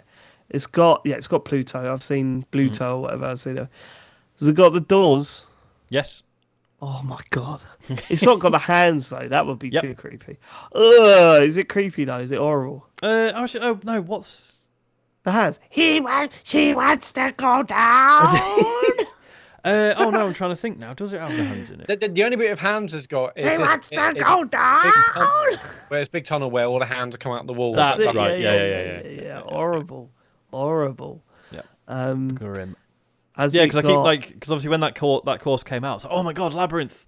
I need to watch Labyrinth with Isaac. No, I don't, because it'll fucking traumatise him. Yeah, no, it's horrible. Yeah. I remember it being pretty bad when Has I was... it got contact juggling in it? Oh, don't know. Can we explain a bit more? What's it got? What's that? Contact juggling is JC. You know the when they get the crystal ball and Oh, yeah. they're doing all that stuff in their hands. Like no, David Bowie so does the it, right? the crystal ball is in there, Oh but yeah. not Did it the. turn into a snake? Fucking hell! There's that film. What a wild film that was. Who produced that? Was that who? Someone big was involved with that, right? Michael Bay. Okay, that's probably enough chat about Walkabout Mini Golf. We've spoken about that too much, baby. Yeah, the main game I played this week is a game called Paranormal Sight. sorry. So what? How do you? I just read the word and I was like, hang on. Paranormal Sight. Paranormal sites. Well, yeah, the think- 7 Mysteries of Honjo. and it's a Of Honjo. I mean, I'm probably mispronouncing that, I'm sure, but No, anyway, it's a Square Enix kind of published horror adventure visual novel. Now, I haven't played a visual novel maybe ever. But you played that one, the one that you and James played last year. What was that called? I can't remember the one with the robots. Oh yeah, that one was great actually. Yes. Shit, what was it called? I can't remember now. Oh yeah, the other day I was like, how good was that game? Yeah, it's the old PS3 game. I could check on my phone, but anyway, the Cyberpunk one where whatever. Forget that. This is another one, and it's but I've been told this is like games I haven't played, such as like Zero Escape and is it Danganronpa? Yeah. Danganronpa. So yeah, I haven't played them. But anyway, we're gonna have to coach you through each sentence on this one. Matt. Maybe, yeah. Anyway, so it's set in like the 1980s and in this like one particular part of Tokyo, and it's all about these seven curses. The whole area is kind of obsessed with like the occult and paranormal stuff, and these kind of these curse stones start appearing basically. And what happens if you grab one, it enables you to kill someone instantly with a special type of curse. And that is also linked to this thing called the Ride of Resurrection. And if you get that, you can bring someone back from the dead. In fact, like the game starts really interestingly. You start this weird character called Storyteller in front of a TV, and it said if you had the ability to bring someone back who's died, would you do it for these reasons? And it's like, I'll do it if there was no cost. I'd do it if it if it's free, no hidden fees. Yeah, and even that like straight away kind of made me like I wonder about what the tone of this thing is, because it's interesting kind of talking to the player, kind of breaking the fourth wall. But anyway, yeah. So anyway, these seven curse stones are in the place. There's Rite of Resurrection. If you want to bring someone back from the dead, the trouble is you've got to kill people to fill these stones up. So basically, other people are going around this like town with his curse stones, killing other people to try and fill up this Rite of Resurrection to try and bring loved ones back. But the only issue is that you start with a curse stone, or you get a curse stone pretty early on in the game. But as you meet other people in the story, you don't know how curses are kind of activated. There's like certain fulfillment, like certain ways curses are fulfilled basically. So when you talk to another player or talk to another character, you can engage in a conversation, and instantly you're not sure if like maybe something you say would instantly kind of fulfill the criteria for that curse to be active, and they can kill you in a second. Right. So as you're having these conversations, it's kind of a bit like chicken. You kind of not try to say too much, and you might have various options in the dialogue. And there's this really, really cool puzzle. I'm not going to reveal how you did it because it's really, really clever. But there's one person I met pretty early on, and I kept getting killed. I got killed like 7, 8, 9 times. I'm like, I don't know how I kind of stop this, because you're having a conversation, and then within like a few seconds, it's like, okay, well, you're dead now. I'm like, well, there's nothing to stop this. But there is a kind of a really clever thinking outside the box way of doing that one puzzle. And instantly I'm like, okay, this game is trying to do something a little bit different. I think it's not just you going through the story. And after you are as one person, you play as one character. After a while, the game opens up, and there's a bunch of characters that you're talking with, and all their various stories interlink within one another, really. And it's a case of trying to work out everyone's desires and their needs and their stories related to trying to bring someone back from the dead. There's like 2 detectives trying to serve a murder. There's a story about an old kind of serial killer. There's a mum who's trying to seek revenge for her child that's been killed. There's 2 schoolgirls trying to find out how their friend died, and all of them have different kind of reasons to try and solve this mystery, to try and like fill up these curse stones with with the soul dregs, I think they're called, to basically bring someone back.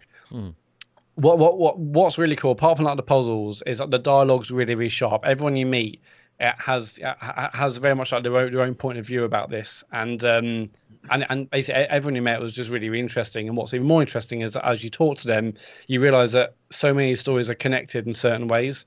So you'll play like a chapter or 2 with one character, and then you might meet someone else. You're like, oh, okay, well that's that person. And then so you have this thing called a story map, I think it's called, where there's a certain view where you can see all the various chapters, and you can see like branching paths. You can go back in previous conversations and you can like change what you said to see like another angle to the story. But you can't just go from like the start to the end of them. Sometimes you stop and you have to then complete other character stories in order to kind of progress the story, which is really nice. It means you can't just go from start to beginning. You've got to basically kind of see everyone's stories and how they interlink.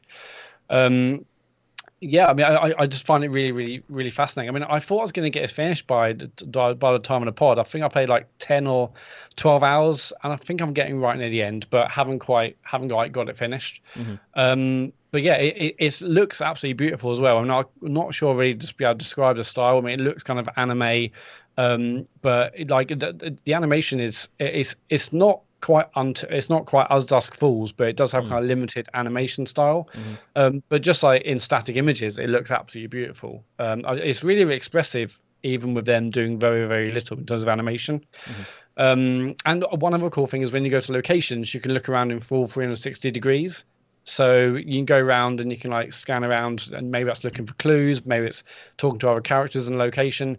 What this does allow them to do is like drop in some jump scares, which got me twice. There's one location which really fucked me up, because you kind of look around in the dark and as you look left and right in this dark location, something like pop out and get you. Which I did, but no, it's really, really good. I mean. Yeah, sorry, I just everything you've said sounds fucking brilliant, and then you throw that in. It's like, why? Yeah. Don't do it. It's just 2 times. It's just 2 times. It's like on TikTok or Instagram Reels or whatever, and then you get like, have you seen the one where it's like it cuts to someone hitting a baseball right at the screen, and then someone comes up and stops it. And it goes, "Are you okay?" or whatever, and you're just like, "Oh, fuck off," because you instantly go, "Whoa." And then obviously the screaming ones, or there was one where it was like someone was like doing some cool stuff with a bucket, and then out of nowhere the bucket turns over and a massive spider jumps out towards the screen. And I'm just like, I can't handle this shit. I cannot handle it. It does my nuts in. I might have mentioned this before. It was on the DS. It wasn't Trauma Center, but it was another game where you were a surgeon, right?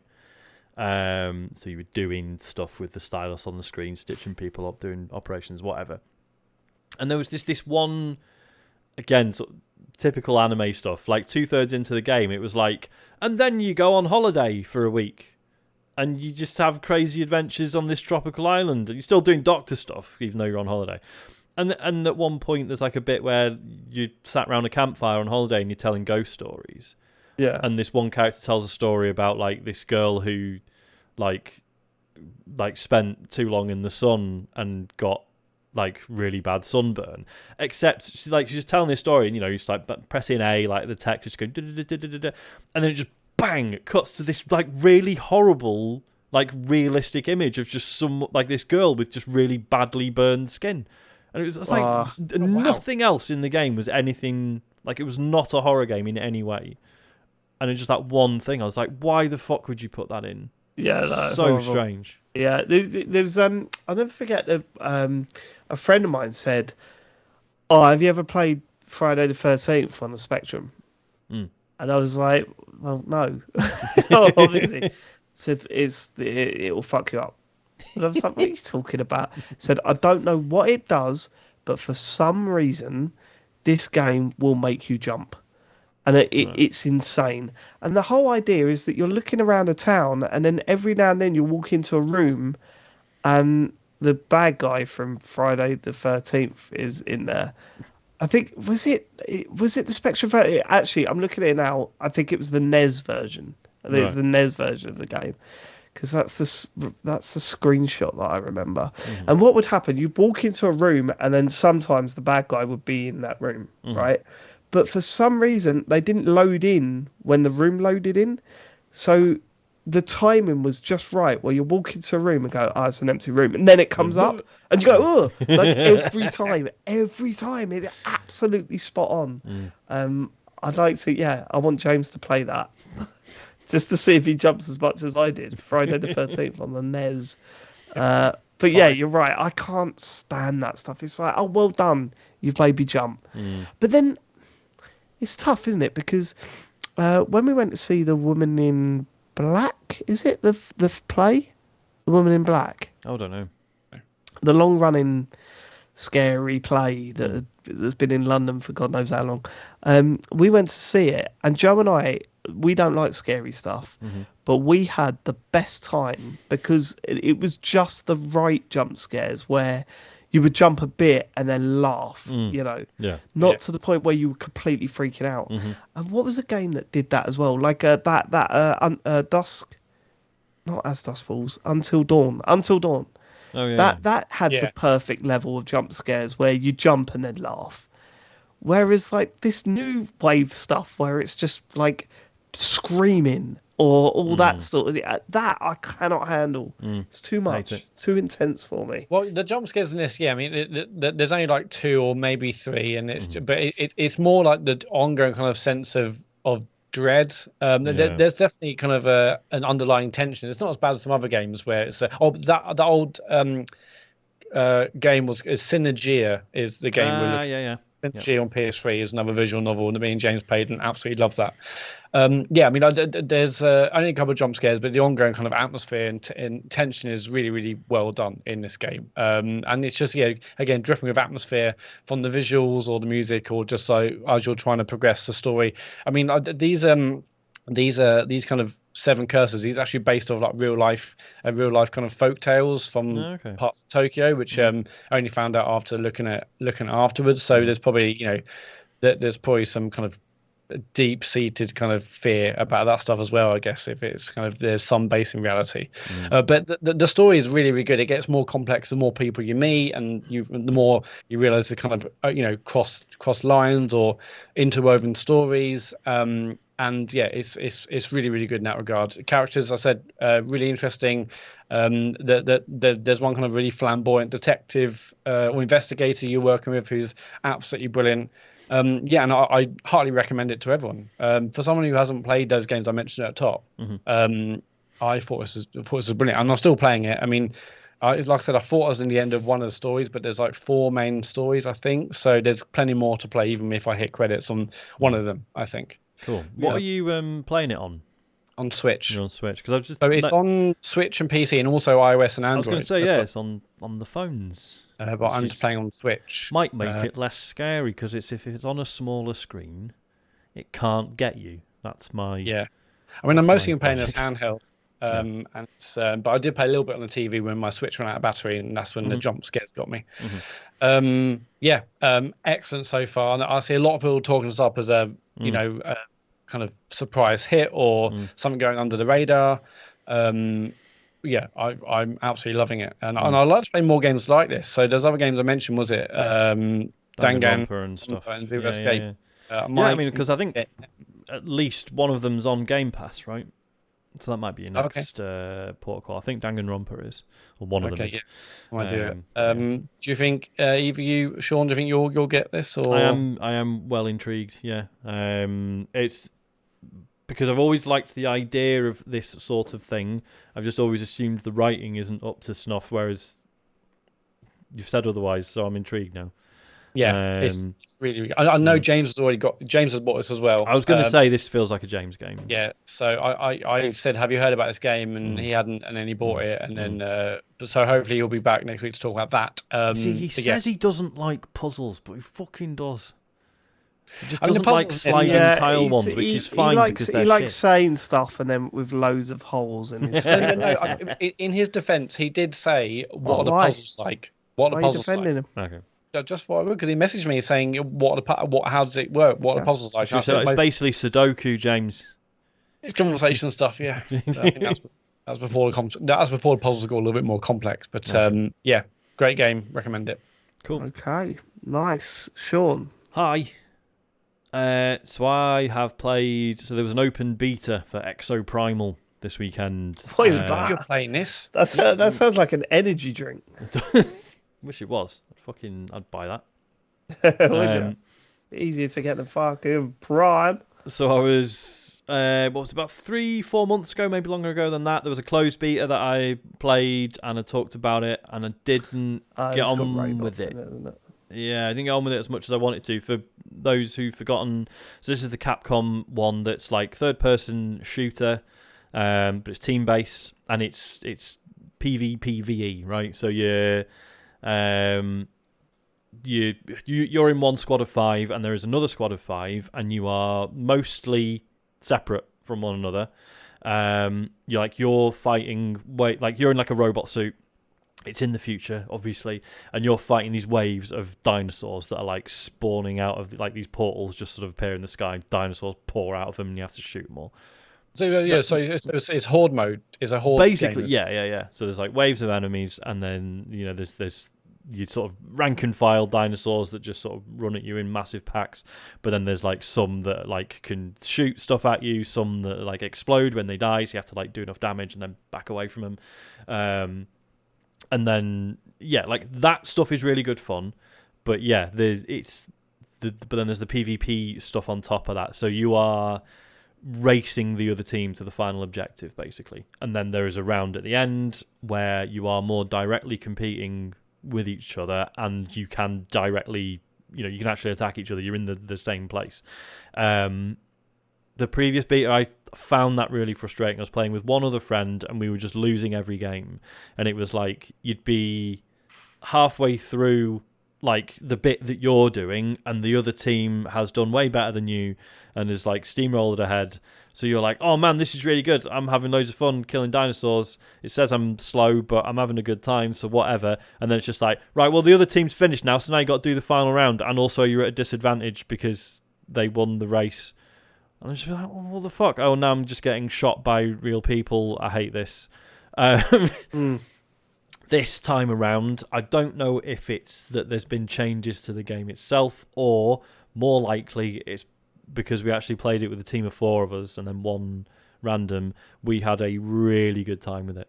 Nice. Really, it may have helped. There's more classes unlocked in this beta, so I think all the classes were available. So there's your 3 archetypes. There's there's attack ones, there's like defense or tank characters, and then there's support ones. And then there's like 4 different mech suits within that, right? So like within the attack ones, there's like a normal like soldier style. Like he shoots a machine gun and has rockets and is really good fun. Then there's like a more melee focused one. There's a sniper one, and then it's like so. There's loads of variation in the characters, and you're free to switch whenever you want. Like the only penalty is if you want to switch suits. There's like a 1 second cutscene where you sort of like your guy who's in the suit kind of pops out of it, and then you have to summon the next one in. So you're vulnerable for like a few seconds. That's the only penalty for switching. So you are encouraged to, because like the frustration with something like Overwatch. So if you go into a match with an unbalanced team, it's like, well, fucking enjoy the next 10 to 15 minutes, mate. You stuff. Yeah, you get destroyed. Yeah. Whereas this is like you can constantly change it up, and again, if you're playing with mates, you constantly having that dialogue where you're like, right, shit, we could probably do with like an extra tank for this bit, and then so we're like, okay, I'll do it, I'll switch. Like you're constantly making those adjustments. Like I'm sure it'll reach a point where like the pros will know exactly, as soon as they enter a map, they'll be like, right, so for this objective we have this loadout, and then we change and we're like, they'll just sort of learn that. But it's fun working that stuff out as you go. And it was just, I think through having that communication, actually understanding the objectives a bit more, there's like, some of them are, so when you get to like that final round, that's when the objective stuff comes in. Some are like, you're collecting these like tokens as you're running around, and if you die, you drop your tokens, the other team can pick them up. Right. Fine, kind of a kill confirmed deal, really. But then there's one where like, you have to pick up this hammer, and then you charge it up by killing dinosaurs. Then you have to take it to like a point on the map and then use it to smash this thing, which then lets you progress through to the next area. If you leave it on the ground for too long, it resets and loses its charge. So you're constantly trying to charge your hammer whilst interrupting the team doing theirs, trying to break through these areas. That's amazing. It's really good fun. It's proper good. It's really, really good fun. I am now really looking forward to it coming out. But as I say, I think it will be like I'll only ever play it with mates. It's not going to be something Yeah. like. So what's it out on? It's coming out on. I played it on Xbox. I think it's Xbox, PC, and PS5. I don't know if it's previous gen as well. It does have full cross play, which is nice. Yeah. You say that, but it's always a fucking ball ache with cross players. True. There's always problems. It never Yeah. works as well as you'd hope. Yeah. You have to like add each other as Capcom friends. Okay. That might be a thing. That might be a thing I look into. It sounds very good. You should. Really good fun. Like, and it's got quite a good sense of humour. Like the tutorial's actually genuinely quite funny in a couple of places. Yeah, well worth the look. I mean, the beta's over now, but it's out in a couple of months or something. So it's out July. July, is it? Right, cool. Interested. I will keep my eye out for that one. Good. That is what we've been playing this week. It's time to get to your questions, baby. If you want to send us a question for some reason, go to tcgs.co/. And not the person that got pissed up on Saturday night and sent a million messages. Yeah. None of them abusive, though. Fair play. No, for them. they weren't, were they? They were fine. But I was looking. I was like, this is going to turn any minute now. It was clearly someone who had had a drink. Yeah. And you know what? They enjoyed themselves, and that's the main They thing. had a good time. They had a very good time. My phone nearly melted, but other than that, I had a good time. This question comes from Big Jim. Hey, what's up, BJ? He says, for all their faults, I love Bethesda's sake. games, and now that they're Xbox exclusive, I'm going to have to get an Xbox when Starfield is released. That's how they get you, Jim. That's how they get you. Stand strong. Yeah. Question is, should I get the Xbox Series S or X? Or to put it another way, is the Series X worth the extra 200 quid, in your opinions? I mean, yes, even I would... Like, I am a very happy Series S owner. Yeah. If I was to buy one now... Yeah, like probably the X, right? Because I bought the S knowing that it was probably gonna have a shorter shelf life than the X. So Ian Lee, next week's guest, got in touch. Got in touch with. He reached out. He was reached out. Like he was thinking about getting a new Xbox, and he, I jokingly said get an X, because an S is perfect for him. Like if you don't care about 4K gaming, if you don't care about making sure you're playing everything in 60 frames, then absolutely get an S. Well, even then, there's get an S. I mean, off the top of my head, I mean, Cyberpunk doesn't run at 60 frames. I can't think of anything else. No, there are others. I'm pretty sure you can't. Well, no, most games run at 60 on an S, but like if you want to do say 4K 60 on Forza, you can't do that, right? So you need an X for that. I would say the X is good for a few things. Firstly, a much bigger hard drive, which helps. That's like I've mentioned before, like I've occasionally considered getting the storage expansion for the S, and then I'm like, oh, actually, the amount that it costs, I may as well have just bought an X. And like it's fucking ridiculous. Disk drive, if you've got loads of 360 discs sitting about, you know. Blu-ray player. I bought a Series S and sold my fucking PS4 Pro, and then realised I don't have a fucking Blu-ray player anymore. Wow, yeah, of course. Smart move from me. Yeah, that's weird. But also the fact that it's just a much powerful console, right? Like, and it's going to be a little bit more future-proof, and eventually the S is going to be sort of phased out of the new big games that come out. Eventually, we're going to get the first game that comes out and it works on the X and it doesn't on the S, right? Like it's going to happen eventually. I mean, have you seen the stuff about Baldur's Gate? No, what's that? Baldur's Gate 3 is en route for PC and PS5, and there's been no mention of an Xbox version. And then basically the developers admitted, like, yeah, we're trying to do one. It's just because there's a split screen mode, and apparently they cannot get it to work on the Series S. Right. And because the policy at Microsoft is you had, like, obviously Series S and X versions can look different, but you have to have total parity when it comes to features, like gameplay features. Yeah. So yeah, they've basically said that's why we haven't announced. Yes, we're definitely doing an Xbox version, Right? Because I don't know if they can get it working. I mean, I am not a developer. As I've said time and again, I am consistently amazed by what the Series S can do. Obviously, the X is better.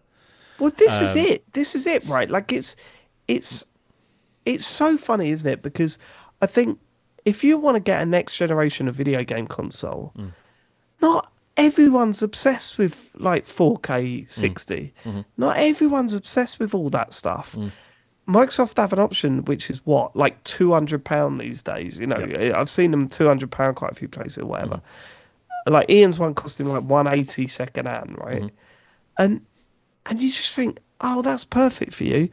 You know, my mate at work, Warren, hasn't played video games for a while. He's like, I'm thinking about getting a new console because you know I want to do some racing stuff and all that. I was like, get an S.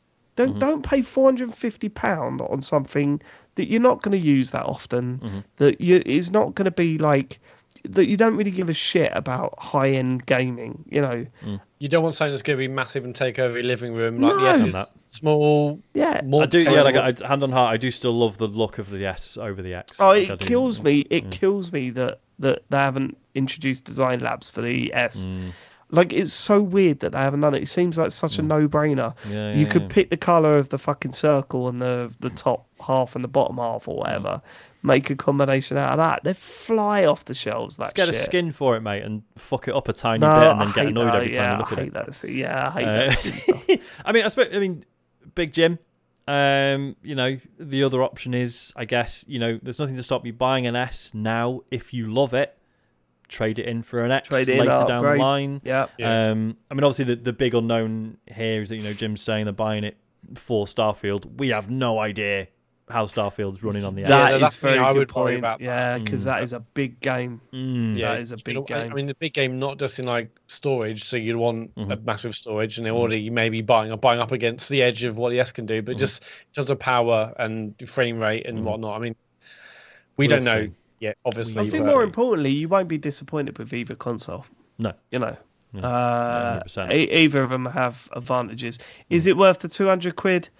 I would say it's whether or not you're into your frame rates and resolutions and stuff. Yeah, I mean, for me, I would never not get an X, but yeah, not everyone is that way. So it's amazing to have two options, basically. Yeah. All right. MD Crebuffs. Oh, it's a lockdown question. Back during lockdown, I started sending in a question every week. I realised I've recently fallen out of the habit. Have you ever just stopped a long-term habit or activity? I should say, we always, like, MD Crebuffs always sends us weird questions, and I mean that in a nice way. But they're always, like, really nice finishes to, like, a long show, because they're always quite silly ones. But then also that often means they're some of the first to get cut. And I feel bad because they always like make me chuckle. But yeah, we appreciate it nonetheless, MD. Well, I gave up nicotine last year. Oh yeah, that was hard for a couple of weeks, and then it was absolutely fine. I'm off. Yeah, I've given up sugar because I'm officially pre-diabetic. The inevitable finally occurred. Can you claw that back? Yes, it's fixable. Just need to lose some fucking weight and not eat entire packets of biscuits. Sorry, Matt, zero sugar. I mean, obviously, fruit and stuff is fine. I've got like go ahead bars and shit. I'm allowing myself because I know if I go completely cold turkey, I'll go mental. Like it just won't work. Like I won't. What's a stick to go ahead bar? Just, you know, the sort of like, oh, look, it's kind of reminds you of nice things you used to eat, but it's only 90 calories. Right.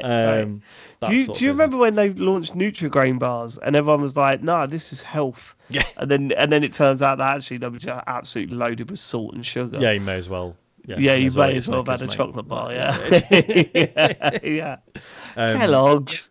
But a few years ago, we wanted Quit Sugar, and there's a really good cookbook by Sarah Wilson called "I Quit Sugar." I think she's done a bunch, but and then basically you realize, hang on, all these meals or his desserts you can actually cook without sugar, like using coconut oil and other stuff. Like Fuck, that sounds fucking horrific. no, because actually you try them, you're like, hang on, you don't need all the sugar in all your food. So It's a bunch of meals now we do like using Love the sugar. ingredients. When I was a kid, cool. I used to just take a teaspoon of sugar and just fucking shove it in my mouth. Yeah, Just man. let it melt there. Yeah, man.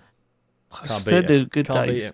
beat it. Like I'm caster sugar. That's why Sean's in trouble now. Yeah. Bang, straight in the caster sugar. Finger, just boom, lovely.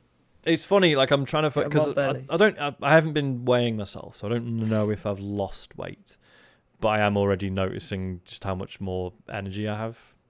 Because I assume I was just constantly like crashing from eating too much sugar. Right. Like it's just been nice focusing on feeling better rather than like, well, how much weight have I fucking lost? You know what I mean? It's been nice. What things are eating that are high in sugar then, Sean? Biscuits. I mean, biscuits was the main one. Like I would fucking biscuits. Like man. I'll just go through a pack of biscuits. What were the in ones? An evening. What did you go on? Oreos, and you have to have milk. Oreos are good. You got to have milk to dunk them in. No, I just had them. What about? Did you do? Are you right? Here we go. I'm going to fire a couple of biscuits at you just out of interest. Go on. Were you Jaffa Cake man? I mean, I'll have them. I won't often buy them myself. They're the ones that you inhale. Like I've had to stop with them. You just inhale a fucking packet of them. Fig rolls. Are you a fig roll guy? I mean, again, I will eat them, but I wouldn't be like, oh fuck yeah, fig rolls. They're the ones. For me, you would open up, right? You'd open up like the little plastic bit of fig roll, then fold down the little cardboard thing, and it was literally like a Pez dispenser. You know, you know how you would like load up a Pez dispenser, but that'd be me loading, like just push the other end of the fig rolls into the sleeve into my mouth. They would go straight down. I mean, like every supermarket has their own like posh cookies now, right? That's but nothing beats a Fox. Do you reckon? Right? I mean, there's nothing wrong with Fox ones, but the circle ones that are just like massively with the thick chocolate. Yeah. Fuck me, that gives me a genuine erection. The Fox biscuits with the big chocolate. So biscuits. I mean, the Morrison's donuts, fucking brilliant. I mean, you eat 3 of them and then I have to sit on the toilet for half an hour, which was a sign. Really, probably should have listened to what my body was telling me. When I was at my fat, like when I was really fat, do you remember those days? I remember there were times where I'd have to wake up with a bad stomach and go for a poo. Yep. And I thought that's when that's when you've got to Wait, in the middle of the night? Yes. Yeah. You'd wake up with cramp in your stomach and then have to go and sit on the toilet for half an hour. Yep. I remember sweating on the toilet. I was big. I mean, I'm not far off it now, but like I was big at one point, Matt. It was. I look back at those photos and go, "Fucking hell!" I was so happy though. That's true. I was so happy with that. I was so much happier. And that's the thing, because obviously, having put weight on over the years and educating myself about body dysmorphia, fat phobia, all this stuff. I mean, like, fuck, I'm a bit bigger now. I don't give a shit. Like, I was underweight for years. Like, I don't need to be fucking 9.5 stone again.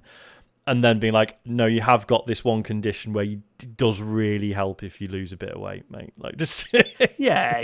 There's that crossover, isn't it, where you go, oh no, this is actually a health issue, right? And But as long as you recognise that it isn't always, you can just naturally be bigger, and it's not a problem. In my case, this is the threshold I've reached now. So yeah. But that stuff will also massively help with like sleep apnea as well, Sean. Yes. So the snoring has already fucked off. Yeah. I'm still wearing my big stupid mouth guard from at night. Everyone at home, everyone watching the video just got a shot of my yellow teeth. I'm still wearing that, but it's at no point has New had to wake me up and be like, "Oh, you've spat out your mouth guard. Can you put it back in, please?" Matt, you've not answered this. What was the question? I was just looking at what have I seen? Sorry, what have you long-term habit that you've kicked? Long-term habit. While you're thinking, it was quite funny because after 3 weeks of not being on nicotine, Jo was at one point, she turned around to me and went, I don't think you quite understand how much of a twat you were. Like, going on with it. You were insufferable. I was bad for the first few days off the biscuits. Was really, yeah.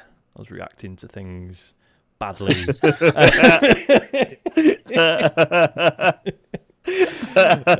you had that in Maryland. Yep, that's all it would have taken. But I stayed strong. It's fine. Good. I did make a massive chocolate cake the other day though for Mother's Day, and we've still got half of that just sitting in the kitchen. I was like, James, it was. I'll answer for him because he's not here. But James, it was heroin. Oh yeah. Glad he finally got off that. I mean, I preferred it when he was on it. Sean, to be honest, he had more energy, didn't he? He made it to the end of the show. Right, James, you can move to Germany, but can you get back on the smack? It's trouble because when I was younger, I used to think I don't have an addictive personality, but I know now I do.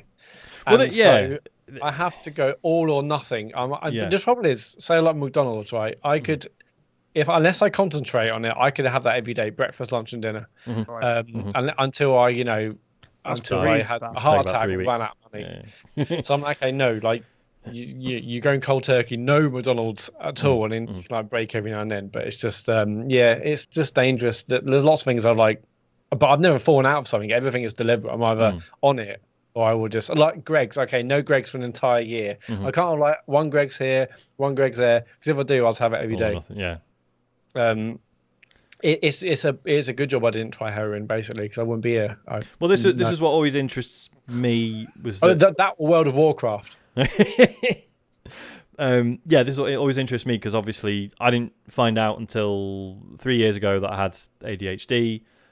But one of the reasons I never wanted to try drugs was because I knew, even as like a teenager, I was like, no, everything I try and I enjoy, I fucking obsess over.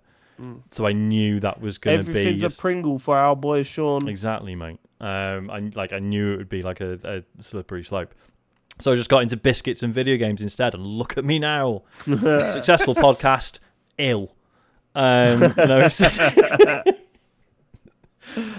we move on? Yeah. Maria Mendieta says... That's a weird little fucking insight into our lives, isn't it? Jesus. A funny one, wasn't it? We're nearly at the 2 hour mark though, Matt, so we're okay. We're okay, out. Maria Mendieta says, dear TCGS, Colt and Juliana. Deathloop. Go, sorry? As a Deathloop reference, isn't it? It was, yeah. This weekend I spent an embarrassing amount of time delving into Echo the Dolphin lore, trying to figure out exactly how aliens and time machines led to the evolution of dolphins in the game. Which unlikely game series do you think merits a TCGS deep dive? Keep being your wonderful selves. Sincerely, Maria. The Room. The Room's a very good Is there like a really shit game that inexplicably has loads of lore behind it? There must be. Yeah, there's got to be games that... Well, Anthem, right? Because they must have built all that stuff. Yeah. It definitely had a story. It's all in the bin now. It's all in the bin now. It's all in the bin. Yeah, you what literally happens can't if you play go that, and buy? Yeah, if you go and buy a copy of Anthem and put it in, what happens? Fuck all, I assume. Just because you can't connect the server, I imagine. Yeah. Shit, man. Sad. Is it? Yeah. Does Maria Mendieta know how much of a legend Maria Mendieta is? I was just thinking this. I hope they know they came up in the recently. Yeah, in the Discord recently because we were talking about.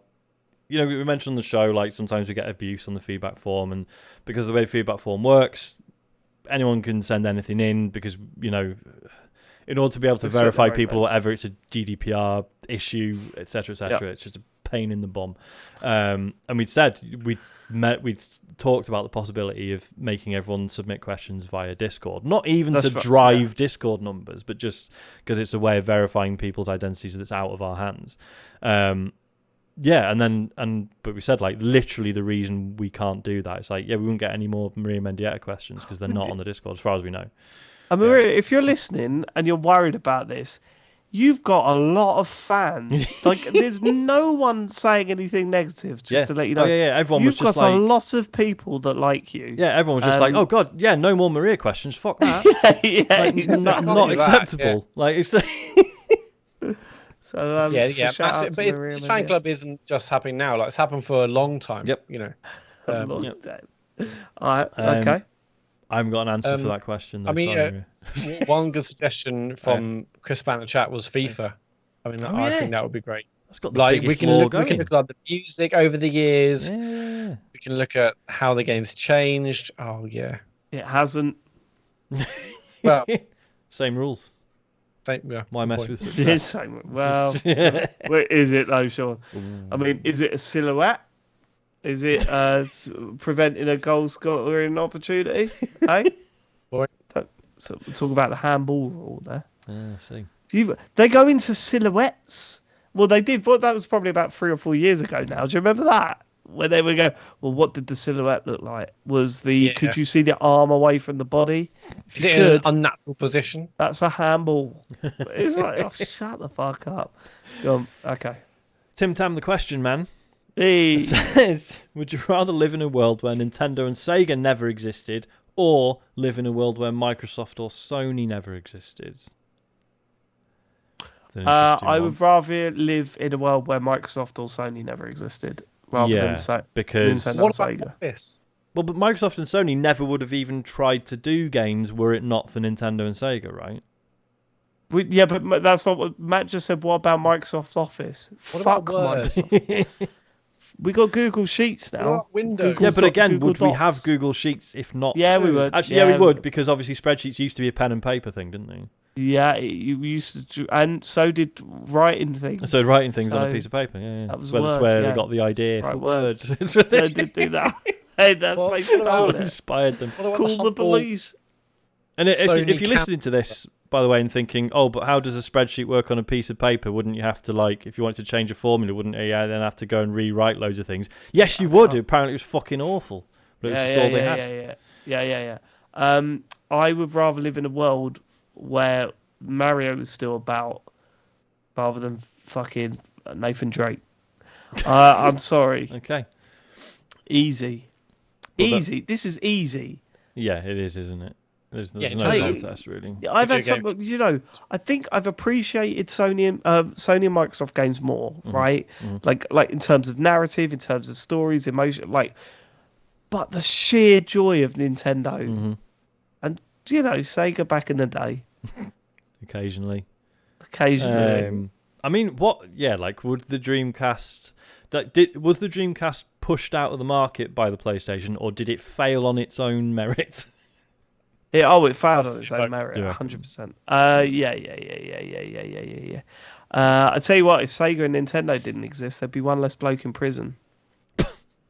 That's a bloody good point. Yeah.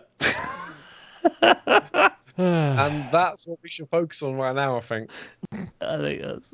But it might, Sean, you look nervous about that. No, sorry, I was reading the next question, so I wasn't listening. Okay. He was like, hang on, who the fuck does he mean? Who does he mean? Yeah, it's absolutely Nintendo and Sega, because we wouldn't have much otherwise if it wasn't for them. Oh, Matt, could you imagine a world without Sega Rally? God, imagine that now. Well, no, I couldn't imagine that, actually. No, you couldn't. Doesn't bear thinking about. Oh, are you wearing your Sega Saturn t-shirt? Yeah, nice. So good, that t-shirt. It looks so nice. Yeah, that's one for the visual. I've not seen you wear the hat, though. It's very upsetting. Yeah, rude. Doesn't like it.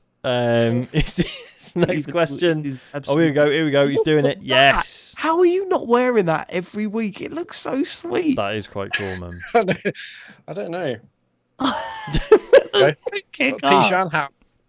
Do you? This is one that we've talked a lot about the Psychonauts 2 documentary, and with good reason. It's really fucking good. I started watching that as well after our chat last week. How far into it are you? I think I'm only 4 in, but it's absolutely brilliant. Yeah, I guess it gets ridiculous. Do you know the fact that most of the employees are wearing Double Fine merch?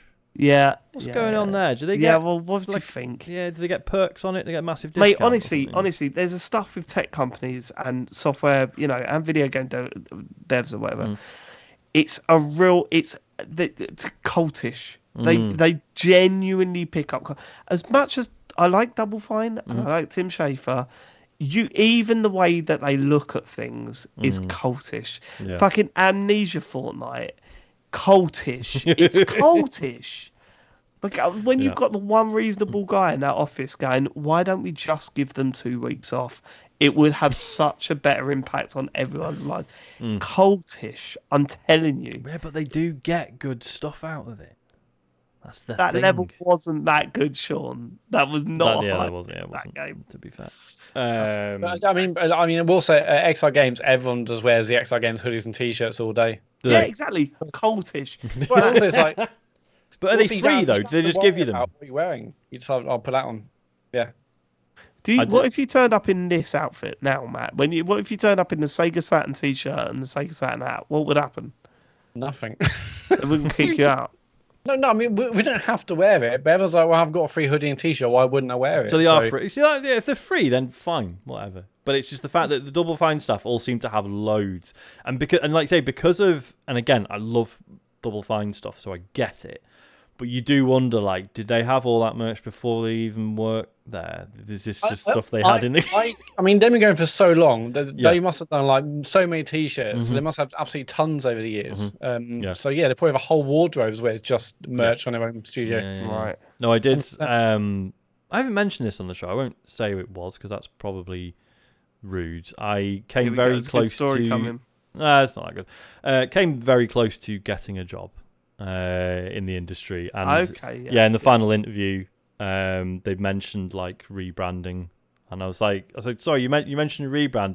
I am only here because I wanted a hoodie with the current logo on it. Is that going to be a problem? Is that what you said in the interview? Yeah, didn't get the job. I didn't get the job. Never mind.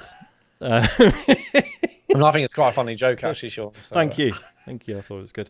They laughed. Good. They pretended to find it funny, at least. I like the fact that I've got so much to say about that interview process that pisses me off. Dave's got feelings about it. So angry. Hope you're listening. Should we move on? Yes. Next question comes from Ben/Scientologist. He's not a real Scientologist.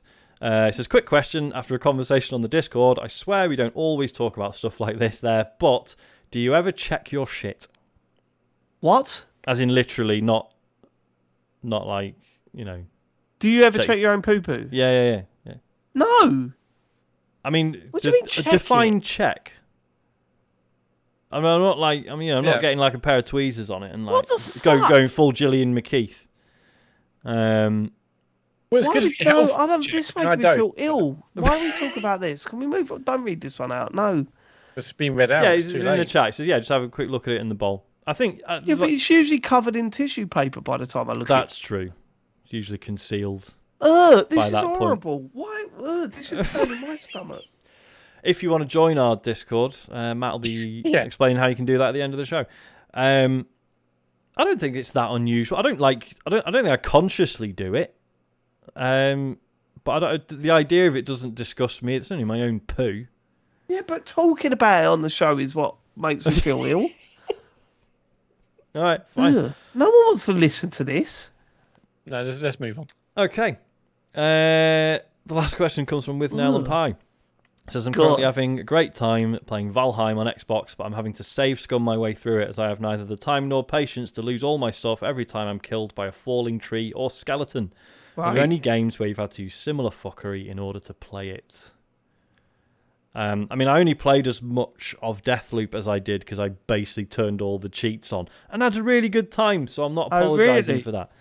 Well, not all of them. I just like massively upped the odds of like getting cool loot and stuff, and it was really fun. Oh, okay. I didn't know you could do that. Yeah, you can like totally fuck around with it. So you can basically do like one-hit kills, like basically like completely automatic auto aim. You just pull the trigger and it's like, yeah, you hit him, he's dead. Don't worry about it. Right. But it was cool. It was cool. Like ramping up the rarity of the gear I was getting for a bit. And then like being like, right, cool, this is my setup, and then just basically putting it back down to normal. That's really fun. Basically, like Metroid game. I don't know. I mean, I don't think I have done like a save scumming. I should. I wish I'd done save scumming for the game everyone played and told us to play for Game of the Year. Inscription. Oh yeah. And I was like, Matt, just save scum it, and you'll be able to get through the game. I can be bothered. I do. Like if people want to save scum stuff, absolutely whatever. I don't care. I find it too intrusive. Just having to constantly think about doing it Yeah, really Shenmue ruins. 2. I had to do it with Shenmue 2. Do you Oh, did you? remember? Yeah, because it got to the point where I just couldn't earn enough money. Right. Like, I couldn't earn enough money. Oh, that's right. Kidding You were me. doing the pachinko. So in the shit, end, I wasn't just you? I just saved, placed a big bet on site. If I Mm-hmm. lost, I reloaded. If I won, I Was put. that when you were playing the pachinko? Yeah, but it was like I know you said it was really good, I bloody love them but streams. it was 3 streams long, and I know. was just getting to the point where I was like, I am done here. So Me and Colin Ross Wilson bloody love them, and the others probably too. Like, oh yes, I mean, there's if the you're whole on the side stream of Colin this. Ross Wilson, Matt, Have a Do do you know word. what I mean? You need to maybe First time question ever. your life decisions. He's gonna hate that. I'm gonna get so much shit in the Discord. This week. I thought for years that I'd legitimately finished The Lion King on the SNES, and then I remembered I absolutely hadn't. I just found There's out no the way. level. Yeah, well, because I recently found. I mean, this has been around for years. This isn't a new fact, but yeah, it was revealed a few years back that the Westwood Studios were told by Disney to make it intentionally too hard because they'd put out games that people were able to finish in like a standard rental period, and therefore no one was buying the game. So it was like, right, make it impossible to finish during a rental period. So they just made it way too hard. Right. So Yeah. I remember that getting to the bit where you're running against the herd. Oh yeah. Remember that bit? Yep. Thinking, fuck me. Yeah. What am I supposed to do here? Yeah, it wasn't good. Yeah. Yeah. I don't think I have. I think I play every game perfectly. Never. Well, I mean, it's not save scumming, but you did cheat at Super Mario Odyssey. Oh yeah. No, fucking hell. I didn't. I did backflip on the lift. I didn't use the invisible cheat everyone did at the beginning. You missed the hardest part of the whole level. You didn't do the bit with the little I mean, I think I need pokies. to go back and get that done off my plate, don't I? Yes, that's you a do. stream. That is a stream. Because I just want it done. I mean, I 500 that bit of the challenge. blocks, moving, like kicking into the lava, like did my That's nutting. really easy once That you. bit's That's just alright. a memory game. Yeah. Yeah, probably It's was. the rest pokey of bit. that was It's so the bad, pokey but- bit that's the worst. Yeah, that's where I go. Oh, yeah. The inside bit. Yeah. That's the bit you skip, Matt. No, are you even talking about like the bits like the birds with the pokey nose? Yeah. Yes. Yeah, no, I didn't skip that bit. Yeah, I you did. Well, is that not, that's not later, isn't it? That's later after the wall with the blocks. It's immediately after it, isn't it? Well, I just no, got to no, the it's top of the way blocks. later. It's way later. Oh, is it? I Sorry. got to the top of the you box. didn't. You didn't. So I didn't skip it. All right, I'm going to go back to the. I was going to say. I'm going to go back to the original Find the conversation. footage. Alright. That's it. sorry, I wasn't going to say anything. I don't know why Is I that said it? that. That's We it. done? That's it. All right, Matt. Socials. Yeah, there's no streams this week. There are no socials this week. We could Unless do you no want to join social. the Discord to talk about looking at your own shite. Yeah, the sort just go of to thing we're into. tcgs.co, and that's the website for links to all our socials and Discord. There you go. That was There an we easy one. go. Wasn't Easy this week. Thank you so much for living it. There is no Sean next week, it? No. but there is an Ian Lee. It's gonna be it's gonna be quite something. He's been texting me all week saying that he's been preparing Oh yeah. for this show. Studying. So What does that yeah, Was it- he's been playing video games. Okay. So looking forward to it. And I said to him, he asked me, well, I sent him a list of Game Pass games on there, and I did include Life is Strange True Colours. I love it. Good. So hopefully fucking right. that's on the list.